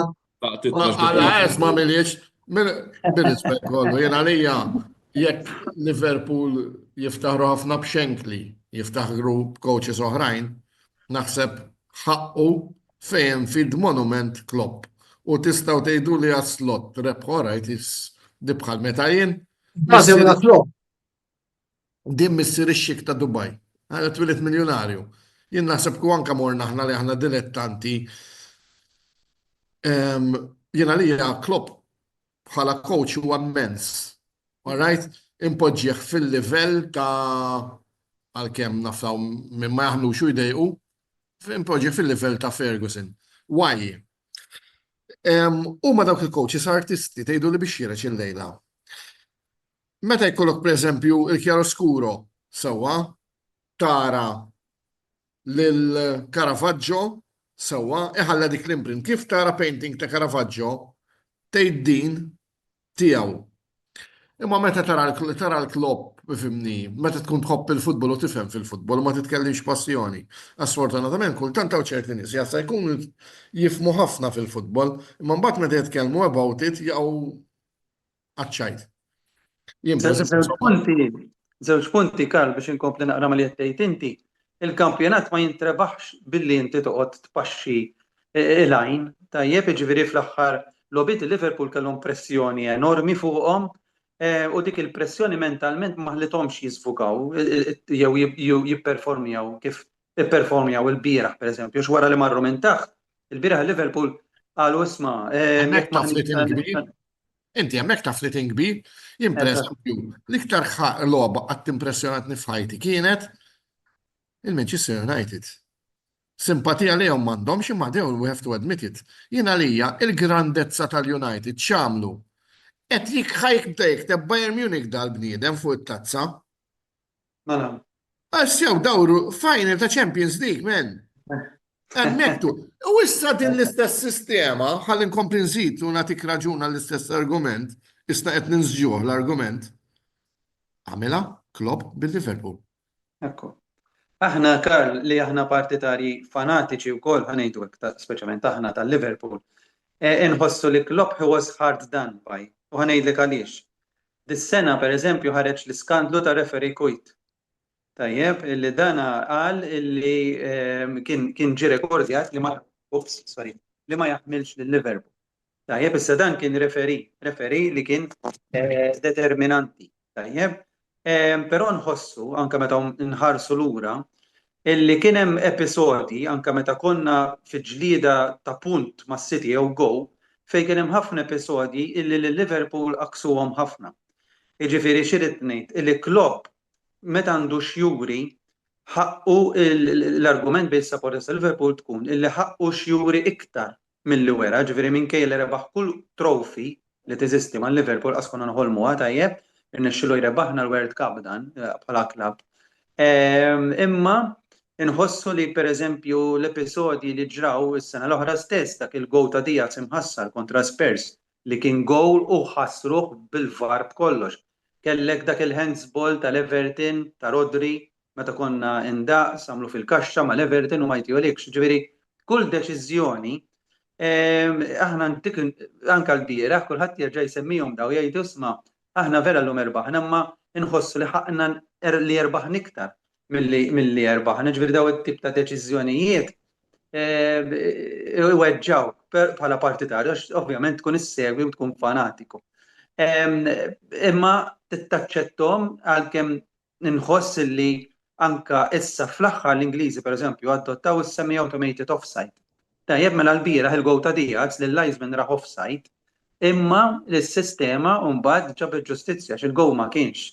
Jiġifieri at least tamatana li b'dawn l-improvements kollha fit-teknoloġija jinqataw ċerta preferenzi jew biex inkun skjett ukoll abbużi. Jiġifieri jiena ma nistax nifhem kif il-gowl pereżempju dak li semmejna ta' Diaz tas-sena l-oħra li telfinna ir-ritmu u telfinna il-kampjonat għalija anke daqshekk kmieni s-sena l-oħra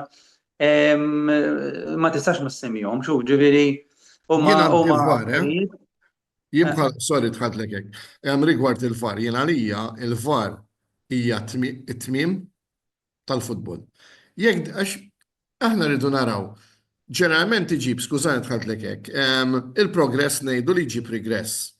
Issa jien għalija għexna seklu ta' futbol bil-human error. Meta mbagħad tara l-VAR, aw kif qed inti tajb, skużani qed nidħollok hekk. Le, daqshekk Il-Mati isni qed nippuntella l-argumenti tiegħek għax jinaqdu ħafna ma' dak li naħseb jiena. Il-VAR għalija jiena in certain instances il-futbol flok irranġaħ ivverifikah iktar wera il-fottiment iktar il-ħdura u l-kattiverja li jistgħu jagħmlu. Għax inti mela għandek l-opportunità li tirranġa l-iżball.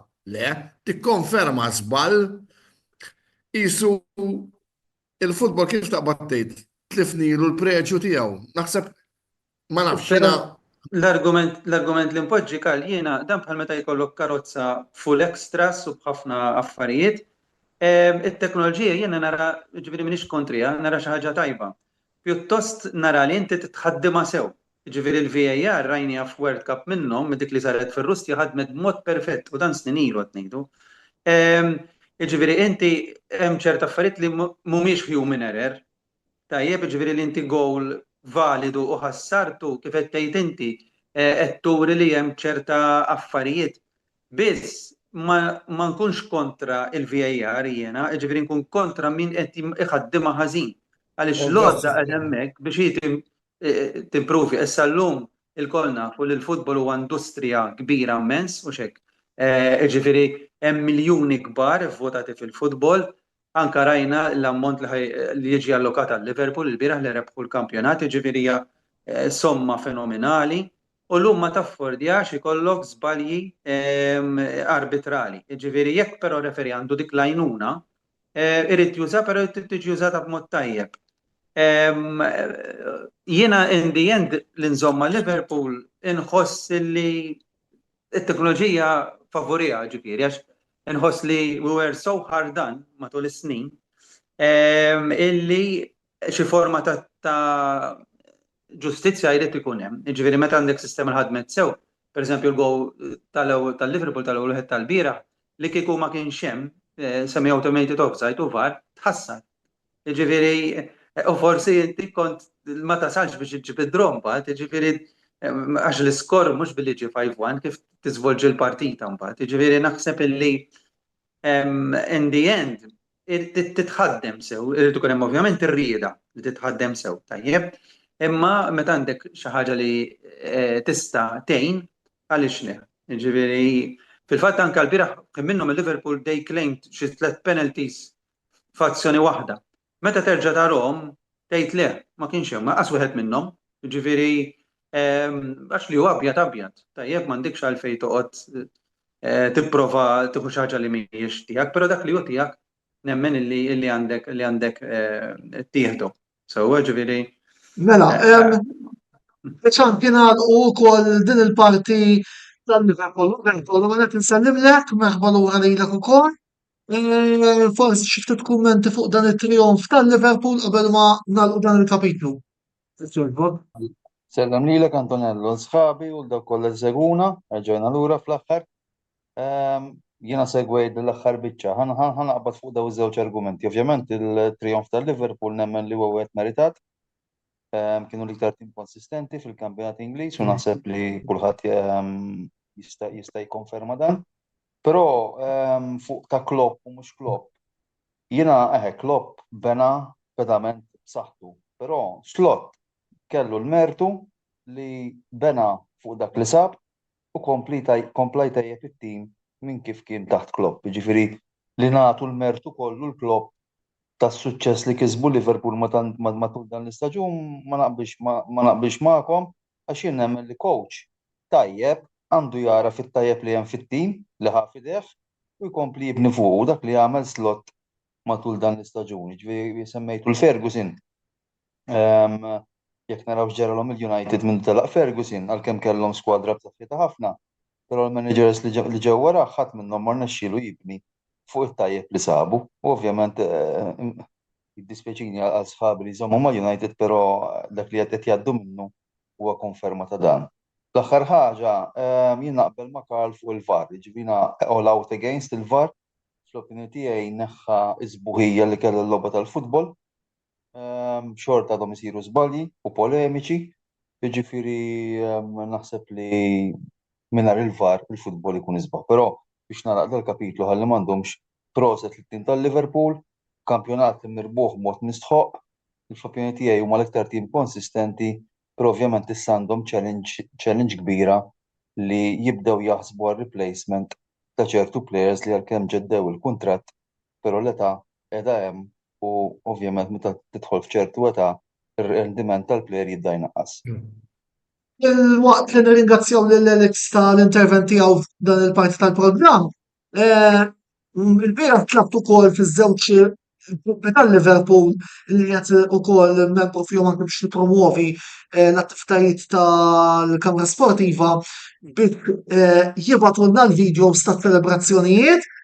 Video qasir ta' madwar 2 minuti fejn ukoll Alex batilna xi ħaġa mit-ċelebrazzjonijiet li kien hemm tista' tgħid fit-tliet postijiet fejn il-partitari tal-Liverpool kienu miġburin, jiġifieri fil-klabb tal-Liverpool ġewwa il-Mosta, il-klabb ta' Għawdex fix-Xewkija kif ukoll stabiliment popolari ġewwa l-Qormi, videos mibgħuta minn Alex, minn Mattias Refalo, minn Stefan Barbara u minn ħabib antik tal-paġna tagħna, Tupajt Chris, illi wkoll nirringrazzjaw tal batulna dawn il-videos, grazzi wkoll l-Alex tal-intervent illi għamel fil-programm tagħna, klipa ta' ċelebrazzjonijiet Liverpool u mbagħad jiena Karl Joseph u Roberto inkomplu bil-parti li jmiss tal-programm.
Mela, grazzi hemmhekk lil Stefan, lil Mattias, lil Alexander u lil Kopajt ta' dawn il-videos sbieħ li batulna rigward iċ-ċelebrazzjonijiet tal-bieraħ. U naħseb x'firmata lilkom hawn min ilu jistenna naħseb minn ftit ġranet ilu daw minn tim illi rebaħ il-kampjonat il-bieraħ. Issa se ndawru kompletament il-paġna u ħanitkellmu fuq tim illi hemm probabilità kbira illi mhu se jirbaħ xejn fl-aħħar tal-istaġun li jien nistaħantija 85%. Il-Knizi tal-Inter illi f'dimgħa filli ħafna jgħat nies ta' triplete ġittelfit fil-kampjonat eliminazzjoni fil-Koppa Italja u Barcellona fil-Champions League għal nkun Barcellona nitkellmu żjed tard. Mela, Karl, Joseph u Roberto, nixtieq nisma' tagħkom fuq din il-kriżi. Roberto, bħala coach, ħanibda minnek.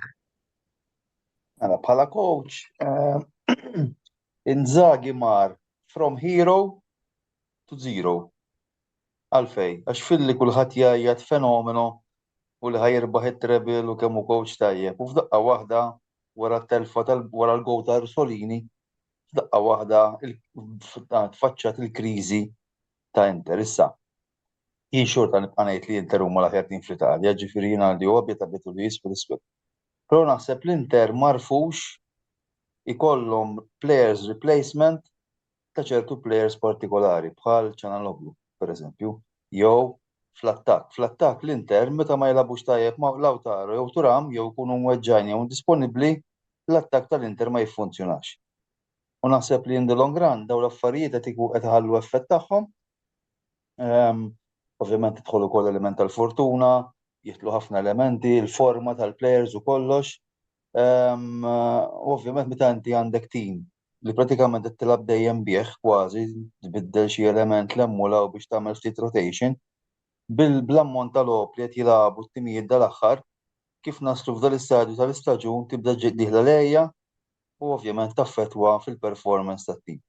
Jiena xorta ngħid li l-lig għadu mhux magħluq, forsi Champions League mal-Barcellona naħseb li iċ-ċansijiet huma remoti, però all in all xorta ma narmihomx l-Inter ħankun onest, għax tim Taljan tattikament dejjem ikun l-aktar tim ippreparat u ovvjament f'daw it-tip ta' logħbiet huma logħbiet li jiġu deċiżi fuq 180 minuta, ġifieri jiena mhux qed ngħid li l-Barcellona ħajkwalifikaw hands down, jiena qed nara bħala logħba miftuħa, ħankun onest. Ovvjament fuq il-league on the other side of the coin Antonio Conte li kollha nafu kemm huwa coach li kapaċi jirbaħ il-kampjonati. Ovvjament qed jiġu ċertu affarijiet tajbin bħal McTominay pereżempju li da meta xtrawh in-Napoli kulħadd jgħid li huwa plejer normali u f'daqqa waħda spiċċa l-istilla ta' Napoli.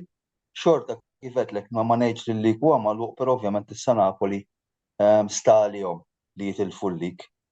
Qabel forsi kienet iktar bilanċjata l-fatt li għandhom 3 punti vantaġġ meta fadal 4 logħbiet, issa l-ballun kollu jinsab saqaj Napoli. Joe, ħanisma tiegħek qabel ma naqleb għall-kard u tisimgħu tiegħi għax naħseb hemm ħafna jridu jisimgħu il-voti tiegħi wkoll fuqha. Joseph.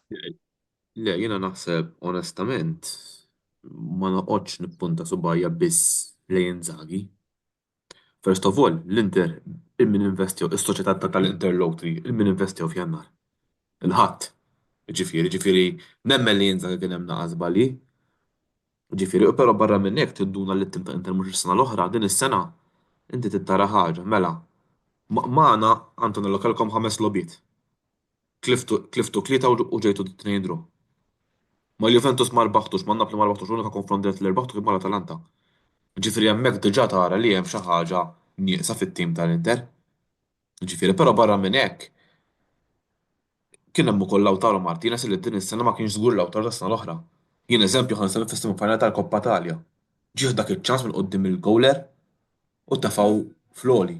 Ġifieri hemmhekk tinduna li l-plejer mhux qiegħed 100% hemm. Plus hekk Antonello u tolli rispett fid-derbi tal-Koppa Italja ġejtu umiljati mit-tim ta' Milan meta t-tim ta' Milan mhux qiegħed fl-aħjar fażi tiegħu. Żgur ġifieri. Jiena naħseb illi qed nistenna li ċ-ċiklu ta' Inzaghi ma' Inter ħajasal biex jintemm dal-waqt. Jiena onestament jekk l-istorja tiġi li jispiċċa kieku jiena naħseb fis-soċjetà ta' Inter kieku naħseb illi tilef it-tazzi kollha naħseb nikkunsidra l-pożizzjoni tiegħu ħanejtek. Nisma' ta' Karlu ma titkellem jiena. Jiddispjaċini ħanejda dan huwa riżultat ta' tim magħmul bil-qamel. Tgħidi fiex ġej. Mela, sfortunatament nafu li l-Inter cash m'hemmx, flus m'hemmx. Qegħdin hemm għall-bravura u l-ġenjalità ta' Marotta. Laqqat minn hawn, jekk mista minn hemm, biss kif nafu. Meta tasal ċerti istanti u inti mhux se tkun ippreparat sew għax l-iskwadra imamula kif inhi u għamel analisi perfetta il-ħabib tiegħi Roberto. Inti meta jkollok armata u f'daw il-momenti inti tkun trid mhux skwadra waħda ma' tnejn u ma' tajbin, warrajt, l-Inter hemmhekk kif fejljaw. Għalfejn? Għax ma kellhomx flus. U dik hija r-realtà. Għandek imbagħad l-element ta' fortuna. Plus, l-naħa l-oħra m'għandekx ċikku fl-oqqos, għandek il-Conte. U ilna ngħidu żmien li Conte għandu ħaġa fuq waħda biss fuq xi konċentra u konċentra. Il-kwistjoni hija din. Nintereħe tilfuh minħabba li finanzi m'hemmx, il-players ġew sfiniti ċerti minnhom u il-qamel tat-tim. Jien ma nemminx li għandu ikun il-kolpevoli Inzaghi, jiddispjaċini. Mela timmaġina jiena sewwa. Inti skultur. U tajtek biċċa ta' fall tajba. Ekk inti qed ħanistennejka bħala fuq, imma da bid-dovut rispett. Sena Inzaghi lejani ta' ġifieri, ma u laqqas naraħ xi kapello jew hekk, biss għal livell li hemm fl-Italja issa naraħ coach tajjeb għal Maljem. Imma kellu biex jaħdem da? Le. Anzi, pjuttost huwa bravu li għamel bli tawħ u naħseb kieku kien mal-Juventus kien jaqta' figur iktar minn Marotta għaw minn Thiago Motta bil-plessi kienu jtuħ. Ma rridux nisab li l-Inter tista' tgħid jekk neslubu fuq ta' trasferimenti tal-2019, kienu ma jagħmlu transfer market sura ta' nies mill-2010, mill-istaġun 2010. Antonello, nista' xi ħaġa? Nara. Jiġifieri. Ħanejdilkom, jien mhux ħammaqdar l-Inzaghi, tifhmunix ħażin. Però Inzaghi m'għandux tortu. m'għandux tortu għandu, ħanajt għalfejn. Inzaghi huwa coach tajjeb, tifhmunix ħażin, it-tim tiegħu jilgħab futbol tajjeb, futbol pożittiv. Però sissa fil-karriera tiegħu wera li tattikament għandu sistema u biha biss jilgħab. Right. Jien, ara kemm kont nikkritika lil Allegri. Allegri jekk għandu don huwa li kif it-tim tiegħu bis-sistema li normalment jilgħab biha jaqbad it-triq tan-niżla kien ibiddel il-formazzjoni. Jien niftakar meta ġie mal-Juventus u konna xi 12-il post u kienet jilgħab bi 3-5-2 kif għax ovvjament kien miret it-tim mingħand Conte, qabad bidel għal 4-2-3-1, Stefan Mandzukic winger u t-tim minn hemm għamel rimonta bħalma tafu rġajna rbaħna l-kampjonat. Inzaghi dik qatt m'għamilha, Inzaghi dejjem bi 3-5-2 u dejjem u anke kif ittjara t-tim ibati, dejjem bi 3-5-2 jibqa' jilgħab. Pereżempju jiena ara kemm semmejna l-Ċanaloglu. B'żewġ plejers oħra u naħseb wieħed minnhom wasal biex ituħ il-karta. Mkhitaryan għalija kont ġejjin. Le. Mkhitaryan ġalli jista' jkollu jagħti taħt tal-istaġun. Acerbi u Bastoni. Dawn it-tnejn, Acerbi speċjalment li wasal fl-aħħar, rajt ħaj inħassu fil-fatt l-Inter ġab statistika Sport Mediaset li l-iktar li għalaw gows l-Inter meta Inzaghi jibda il-Bastoni. Rajt, għaġi xi jfisser dak? Ifisser li m'għandhomx replacement. Jew is-sistema tant kemm hija dipendenti fuq daw il-plejers, meta dawn il-plejers ma jkunux fuq il-pitch, is-sistema tfalli. Mela Inzaghi jekk irid ikun one of the top managers in the world, irid ikun bravu biżżejjed. Jaqra l-logħba. Apparti li jaqra l-logħba li kif jara ċertu plejers qed jgħejjew jibdel is-sistema biex it-tim irrendi aħjar. Għax hekk inti lajt il-Bastoni u daħħalt il-ma nafx min, u t-tim ma baqax irendi kif kien irendi b'Bastoni, mela inti t-tim qed tagħmlu iktar debboli minflok issaħħu. Right. Ġifieri Inzaghi di ma qatt m'għamilha, jien għalhekk ma nqisux top coach, għax top coach ikun plejer li bidla tattika jibdillek il-logħba. Roberto, top coach il-biraħ urina li huwa Ranieri. Ejja. Ranieri top coach għalija jien ħanejdlek la semmejt ir-Ranieri. Ranieri kien sfortunat li matul is-snin ħalimiġ ta' allenatore perdente għax qatt ma rebaħ xejn. Però fil-verità kull fejn mar dejjem bena pedamenti u fis-snin ta' wara l-istess tim spiċċa jirbaħ. Mela. Bla ma ninsew il-miraklu tal-Leicester, Għall-Leicester li oħra mela. Jiena ħaġa oħra li nixtieq inżid ma laqal sieħbi Roberto, ħaġa oħra hija li Ranieri qatt ma kuna timijiet kbar bħalhom Real Madrid, eċċetera, xi jkun hemmen illi kien ikun wieħed mill-aqwa coaches illi hemm. Imma ġus, l-image tiegħu ma kienx tippermetti li jkowċi dawn Dik hija mid-darba welf u dik waħda li qatt ma bena l-image, però ħaġa oħra biex inkomplu fuq Inter. Ħaġa oħra li forsi jagħmel u naħseb forsi sieħbi Roberto ħajaqbel miegħi u jekk m'iniex se żball forsi ġilli semmija. Ħaġa oħra illi għamlu żball l-Interija. Ma tistax tibqa' tilab ċertu plejers bħal huma Darmian, Mkhitaryan, Acerbi, jiena ħaġa illi Inzaghi naħseb żballet tul is-season illi kien hemm ħafna drabi fejn jipprefera il-Mkhitaryan minn Frattesi. Jiena li opinjoni Frattesi għandu ħafna iktar potenzjal minn Mkhitaryan. Naħseb opinjoni tiegħi. Ħanejtek. Ħanejdlek ġus. Fil-fatt Frattesi ilu jissemma ħafna li ħajitla minn mal-Inter u m'għandix tort. Jiena li Frattesi jista' jilgħab ma laqwa timijiet fl-Italja. Right, u anke jista' jilgħab f'kampjonati oħra. Però ovvjament da kull coach ngħidilkom, kull coach ikollu l-plejers preferuti tiegħu, kull coach ikun jaħseb li jisma' dak il-plejer ħajrendi aħjar mill-plejer li ieħor ikollu l-ġerarkiji, dawk li jsejħulhom ġerarkiji. U sfortunatament Frattesi spiċċa vittma tal-ġerarkiji ta' Inzaghi. Però ħanejt ukoll di. It-tort mhuwiex kollu ta' Inzaghi, għandu parti mit-tort. Jiena fl-opinjoni tiegħi 25% tat-tort huwa ta' Inzaghi. 75% tat-tort ovvjament huma tal-owners li ma jidux joħorġu flus minn ġol kartiera. Issa Marotta infaħruh, ninżalu l-kappell għax kull fejn mar bena timijiet b'saħħithom, però mbagħad fl-aħħar mill-aħħar ifhimni tara l-akkwisti ta' Remi, Correa, għalkemm dak ovvjament iridu Inzaghi miegħu. Dawn huma players li jiena li mhumiex tal-livell li labu mal-Inter. Kull rispett. Laqqas Zelinski tam, sorry. Opinjoni tiegħi. Ħanajdlek Zelinski filli kien il-moħħ tat-tim li rebaħ il-kampjonat.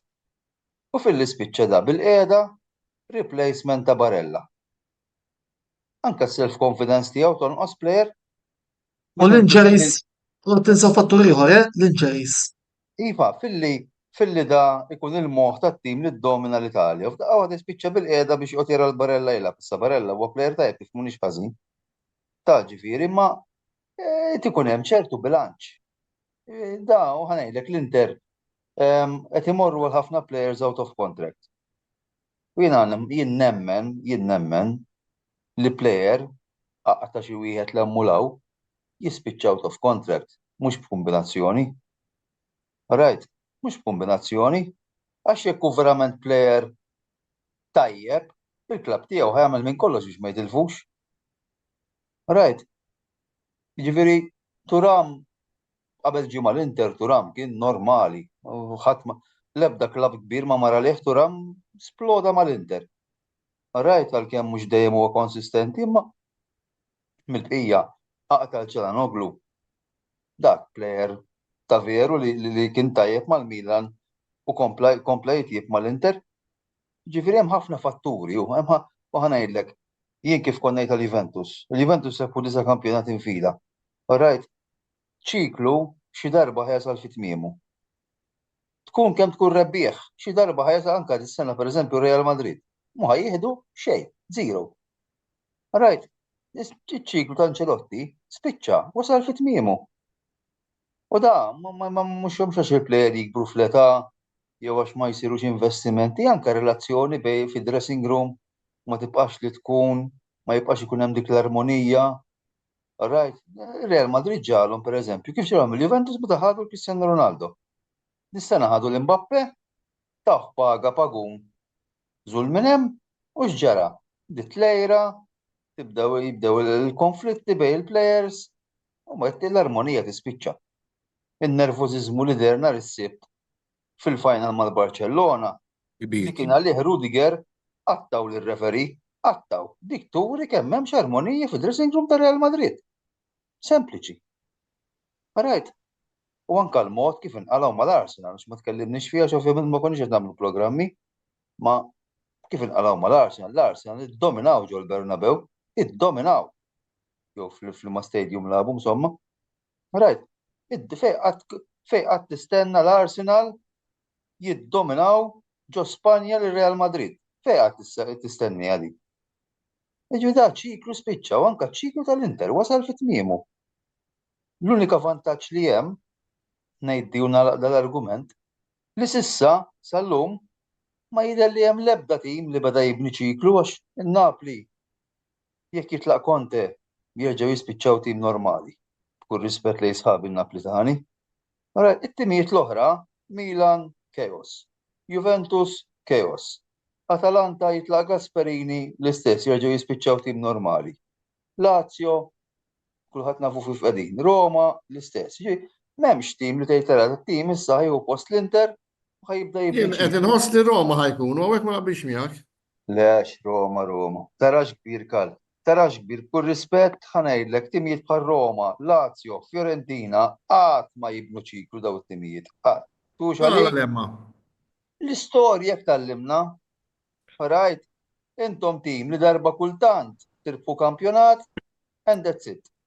Ara ħanejlek il-futbol Taljan, Inter, Juventus u Milan, dawk it-tlet timijiet biss li jistgħu jagħmlu xi ħaġa. Bqija sorry qatt ma kien hemm tim. Semmili fl-istorja tar-Roma meta kellkom ċiklu ta' 3-4-5 snin ta' rep.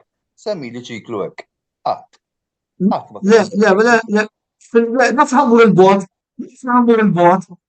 dwar 79 sal-84. Ma kienx ċiklu kontinwu. Le, rebħu l-Kompitarja fit-80. Il-Kompitarja fil-81, orrajt ġew it-tielet fit-82, ħadu l-kampjonat ta' 83. All right, ma jiena ngħidlek. Kompitarja tal-84. ċiklu fl-Ewropa u hekk jiġifieri li tgħid Robert naħseb. ċiklu mhux għax tirbaħ żewġ Koppa Italja wara xulxin. Għax jekk niġu f'damel anke it-Torino taħt Mondonico kellhom ċiklu. ċiklu meta tirbaħ 3-4 kampjonati infila. Mela l-Italja qatt jista' timħaq l-Ostra jagħmel ċiklu, bħal bil-Juventus. ċiklu taf min għamlu ċiklu il-Milan imma għax kellhom il-bajt fl-Italja u kellhom il-bajt ġo l-Ewropa, ċiklu, meta kellhom il-Van Basten, mela bikom Roberto, tuħux għalik ta' bikom tista' tagħmlu ċiklu l-Italja kissirtuh il-futbol Taljan u l-Inter komplew. Għala kissirnieh. Ma kissirtuhx il-futbol Taljan. Mandra ġie l-Italja. Għala kissirnieh il-futbol Taljan. Ma kissirtuhx il-futbol Taljan. Mela t-Taljan konna f'dil miżerja. Il-futbol tal-Ismani jiena opinjoni tiegħi. Il-futbol Taljan Ismani. Zom ħanħawġ. Ma kissirtuhx il-futbol Taljan. Ħawġ dal-kumment. Il-futbol Taljan. Il-futbol Taljan, jekk irridu nkunu oġġettivi u realistiċi, il-futbol Taljan kissritu il-Lega Taljana, alright, billi vvintaw Calciopoli. U raw kif għamlu l-Juventus jitfawhom l-ewwel darba Serje B. 1. Alright, 1. 2. Tieni ċans. Le, daw mal-fatti. Daw mal-fatti. Għalik? Il-fatti li ħarġu mill-inkjesta, mhux qed nivvintom jien. Alright, 1. 2. Alright, il-Juventus għamlu ċiklu, alright, dal-aħħar rebħu 9 kampjonati, kienu wieħed mill-aqwa 300 fl-Ewropa. X'kemm ħadu tazzi fl-Ewropa? Jiena qed ngħidlek kienu wieħed mill-aqwa 300 ma tlekx kemm ħadu tazzi, alright? Tieni ċans. Le, sakal, se ħan nitkellmu b'mod oġġettiv, jew ħan għodu ninsikaw. Jekk hawn xi ħadd, le, jekk hawn xi ħadd li Tieni jitkellem ċans. fuq ċiklu jista' jitkellem Joseph Magri, hija ħadd iktar minn hawn ġew. Le, tieni ċans. Rajt, ħan ngħidlek di. Kien hemm żmien 80s u 90s fejn timijiet Taljani kienu l-aqwa fl-Ewropa dejjem, kważi 3 tazzi Ewropej dejjem jieħduhom timijiet Taljani, u il-Milan kemm taħt Sakki u kemm taħt Capello għamlu ċikli li ma jerġgħux jirrepetu ruhom. Taħt Anċellotti wkoll, u taħt Anċellotti wkoll. Naqbel miegħek ukoll, eżatt. Alright, però, alright, il-futbol Taljan la l-Juventus ma kisruh, la l-Milan ma kisruh, u laqqas l-Inter ma kisruh. Il-futbol Taljan kisritu il-Lega Taljana. Alright, il-futbol Taljan illum il-ġurnata spiċċa retirement home tal-plejers li jilagħbu f'kampjonati oħrajn. Alright, tiġix tgħid li daw it-timijiet kisru l-futbol Taljan. Alright, mhux veru kisru l-futbol Taljan. Tant kemm il-Lega Taljana, il-Gvern Taljan u l-mafja li hemm fl-Italja, tant kemm kisruh il-futbol Taljan li huwa rifless fin-nazzjonal. Alright? Fejn qatt it-tim nazzjonali Taljan ma jikkwalifikax għal World Cup. It-Taljani laqqas biss jieħdu ħsieb in-nurseries tagħhom. Alright? Ara il-Barcellona, Jamal ta' 16 sena, superstar fil-Barcellona, plejer Taljan ta' 18 sena x'jagħmlu? Mur jilgħab mal-Primavera xbina x'għadek żgħir. Bil-Juventus kollox ta' ġifieri hemm dak il-plejer Azzic. Man next gen xeba jibrilla kieku xi darba jtuħ ċans jilgħab mal-ewwel tim. Ara l-Barcellona kemm kellhom tfal jilagħbu. Dik il-mentalità li għandhom it-Taljani antikwata. Il-burokrazija li hemm hu. Dik kissitu l-futbol Taljan, l-futbol Taljan, il-Kunsill Lokali ta' Milan biex jitihom l-art tal-istadium għalhom f'wiedhom. Ilna niġġieldu għalih minn żmien Massimo Moratti. Minuta. Konġalija. Ħanejlek x'inhi. Roberto, mela l-Kunsill Lokali ta' Turin, God bless. Laqwa mal-ewwel ħareġ il-permess. Tar-Roma, u ġie ħanfakkarkom ta' u ħansemmilkom tim. Darba minnhom ir-Roma. Sewa. U hemm fejn kien hemm ħajkun hemm ċiklu, imma xir-Roma ma ħallewniex nagħmluh. Ħanejlek meta. Dak it-tim li fih kien hemm Salah. Dak it-tim li kien hemm fih Rudiger. Huma kollha players. Meta, bir-rispett kollu, tiftakru meta r-Roma kienu rebħu mbagħad mal-Barcellona home fi Champions League? Ġew il-Liverpool. Serqunna l-logħba f'mod sfaċċat. Mod sfaċċat. Kellna nitlu final aħna ma' Real Madrid. Minħabba l-fair play finanzjarju, x'ġara ir-Roma? Spiċċaw bieħu l-Salah. U biex xejn ta' bieħu 50 miljun. Mela Salah ta' 50 miljun. Umbagħad biex jitnejku bina l-Liverpool tawna 75 miljun ta' Ellison wara l-bargain tas-seklu. Imma da għalfej ġi da kollu ġi għax bid-dovut rispett. Minħabba l-Juventus, il-kampjonat Taljan u l-kummedji li għamel dak il-moġġi, warajt, ġibtuħ il-kampjonat Taljan jisu l-kampjonat tal-Iskozja. U hemm tlifna kollox. Issa di jew realtà naċċettawha. Jew realtà musa, u jiena bir-rispett kollu lejn kulħadd, l-Inter għamlu ċiklu. Għax fis-sena meta Moratti għamel it-triplete ħabbhom Ġesu Big B. La intom, l-uniku tim li għandu biex jitkellem nerġa' ngħidha huwa da, Magri. Il-Milan huwa t-tim tal-Italja lija. Aqta l-Milan mill-Italja, laqqas jinstemaw l-Ewropa, u intom kif għamiltu ċiklu.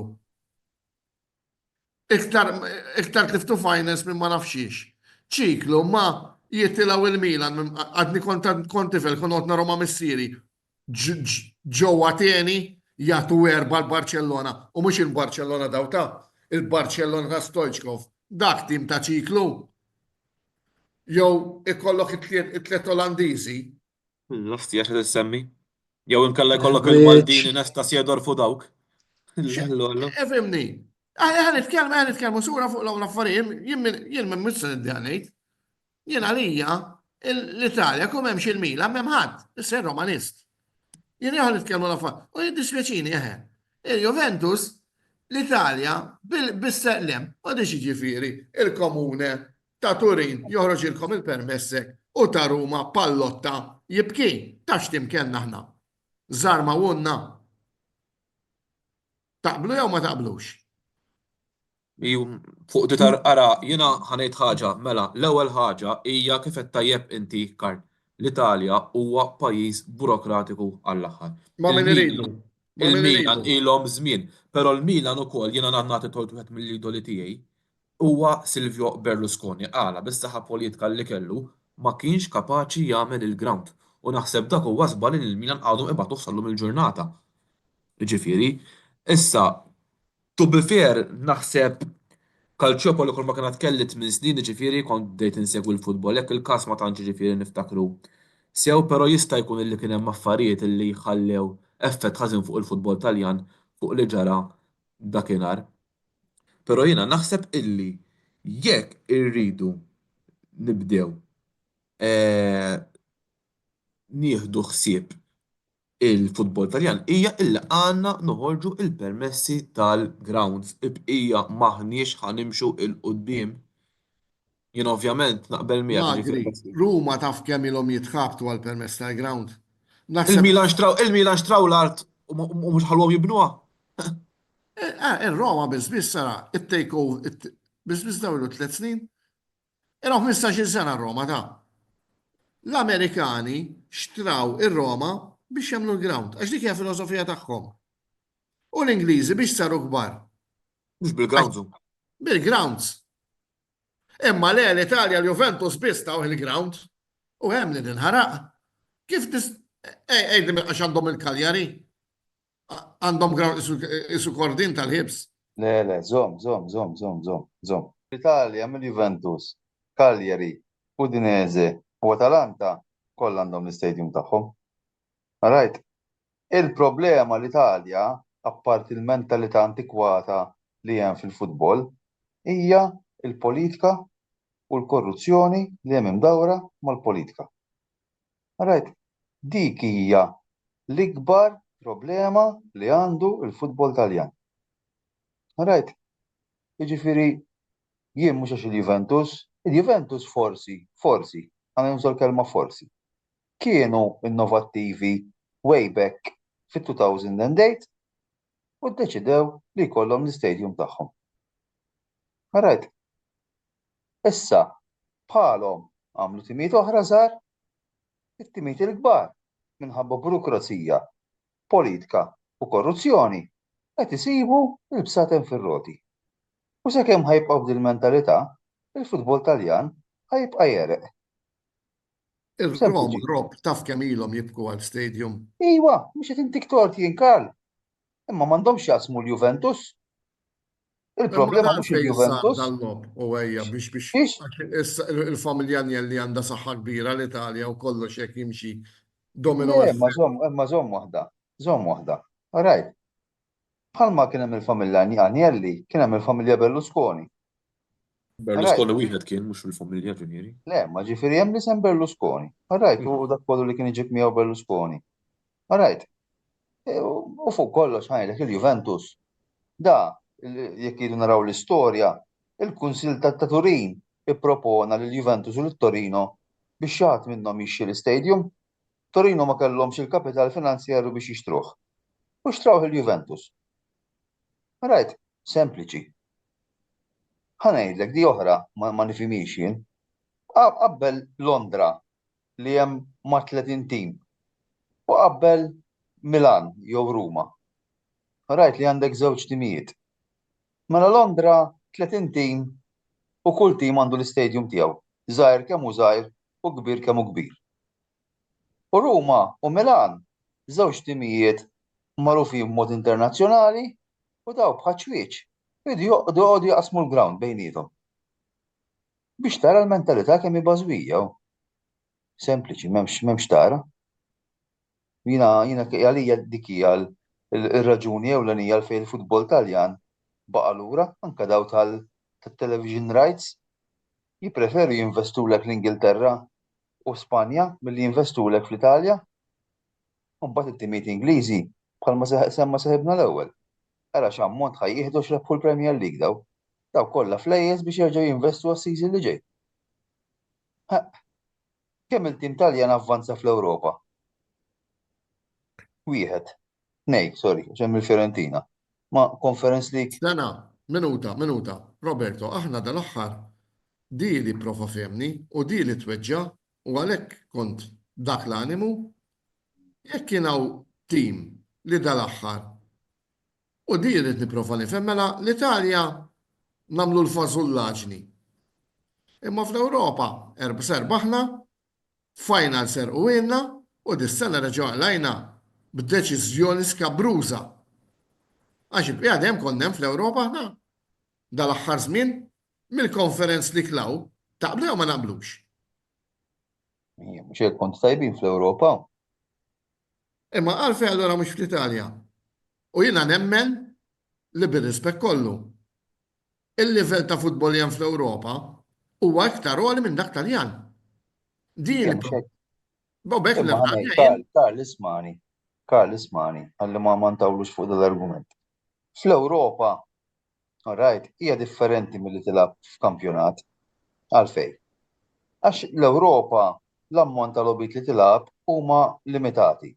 Kampjonat għandek 38 logħba. U ħajkollok momenti fejn it-tim ħajkun qiegħed tajjeb, ħajkollok momenti fejn ħajkollok l-injuries, ħajkollok momenti fejn it-tim mhux qed jipperformja, żurżija.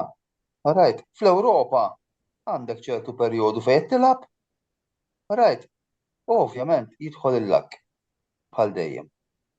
Però huwa fatt u da ma jista' jmerih ħadd li t-timijiet Taljani fil-kompetizzjonijiet kollha Ewropej qed ibatu, mhux fiċ-Champions League biss jew fl-Europa League, kollha kemm huma.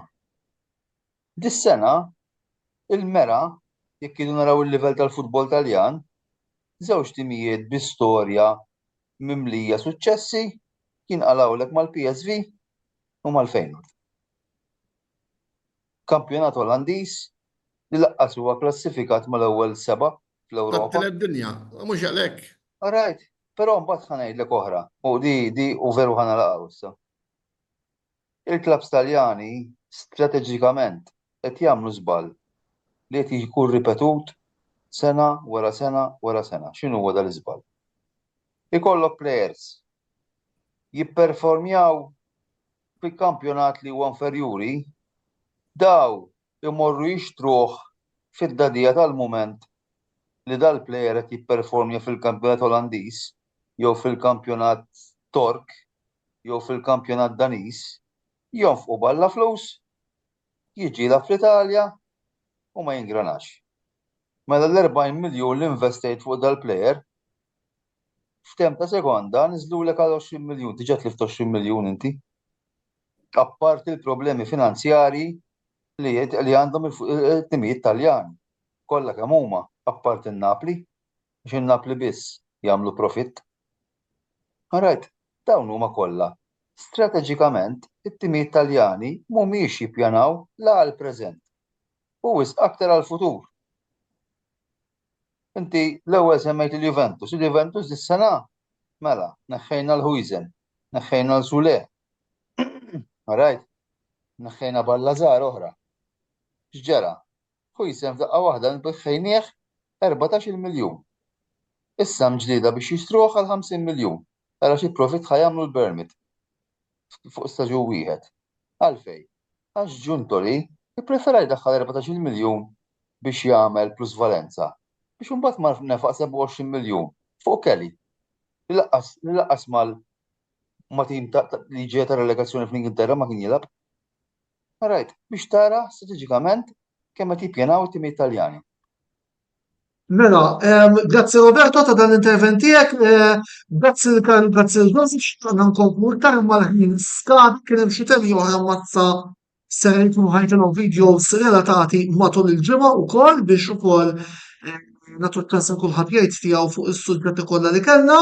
Grazzi wkoll l-sponsors tagħna li huma Beauty Wisdom il-Katalan, Michael Zbuċer u The Barber, ma ħeġġkomx tużaw is-servizzi ta' daw is-sinjuri biex indirettament tkun qegħdin tgħinu lilna wkoll biex inkomplu intellawkom il-programmi ta' dan il-livell. Grazzi wkoll il-Noel Sharples u Gordon Bonnici li bagħtu l-messaġġi tagħhom fejn Gordon qed jirringrazzja lil Karl u Noel Sharples qed jgħidilna Liverpool Champions. Dan il-programm minn hawn ftit ieħor se jkun ukoll disponibbli fuq il-YouTube channel tagħna, so għal-ħabta ta' 11 u nofs għal daqstant. Tinsax titlu hemm ta' subscribe ħalli ma titilfu xejn mill-kontenuti kollha illi qegħdin noħorġu minn ħin għal ieħor. Il-ġimgħa d-dieħla kuntaw risposta jirritorna fil-ħin normali tiegħu mit-8 u nofs sal-10 fejn bħala tema prinċipali fejn titħol futbol lokali ħajkun il-BOV Challenge League u wkoll inkomplu naraw naqra kif se jiżviluppaw l-andament fil-kampjonati lokali u internazzjonali. Se kemm nerġgħu niltaqgħu bħallu b'ġimgħa kien Antonello Bela ma tfadalx xejn ngħidilkom ħlief li tajjeb ħodu ħsieb u matul il-ġimgħa niltaqgħu b'interventi fuq ix-short videos u botta risposta jirritorna nhar it-tnejn li ġej. Ħodu ħsieb. Good night. Ciao, ciao. Good night.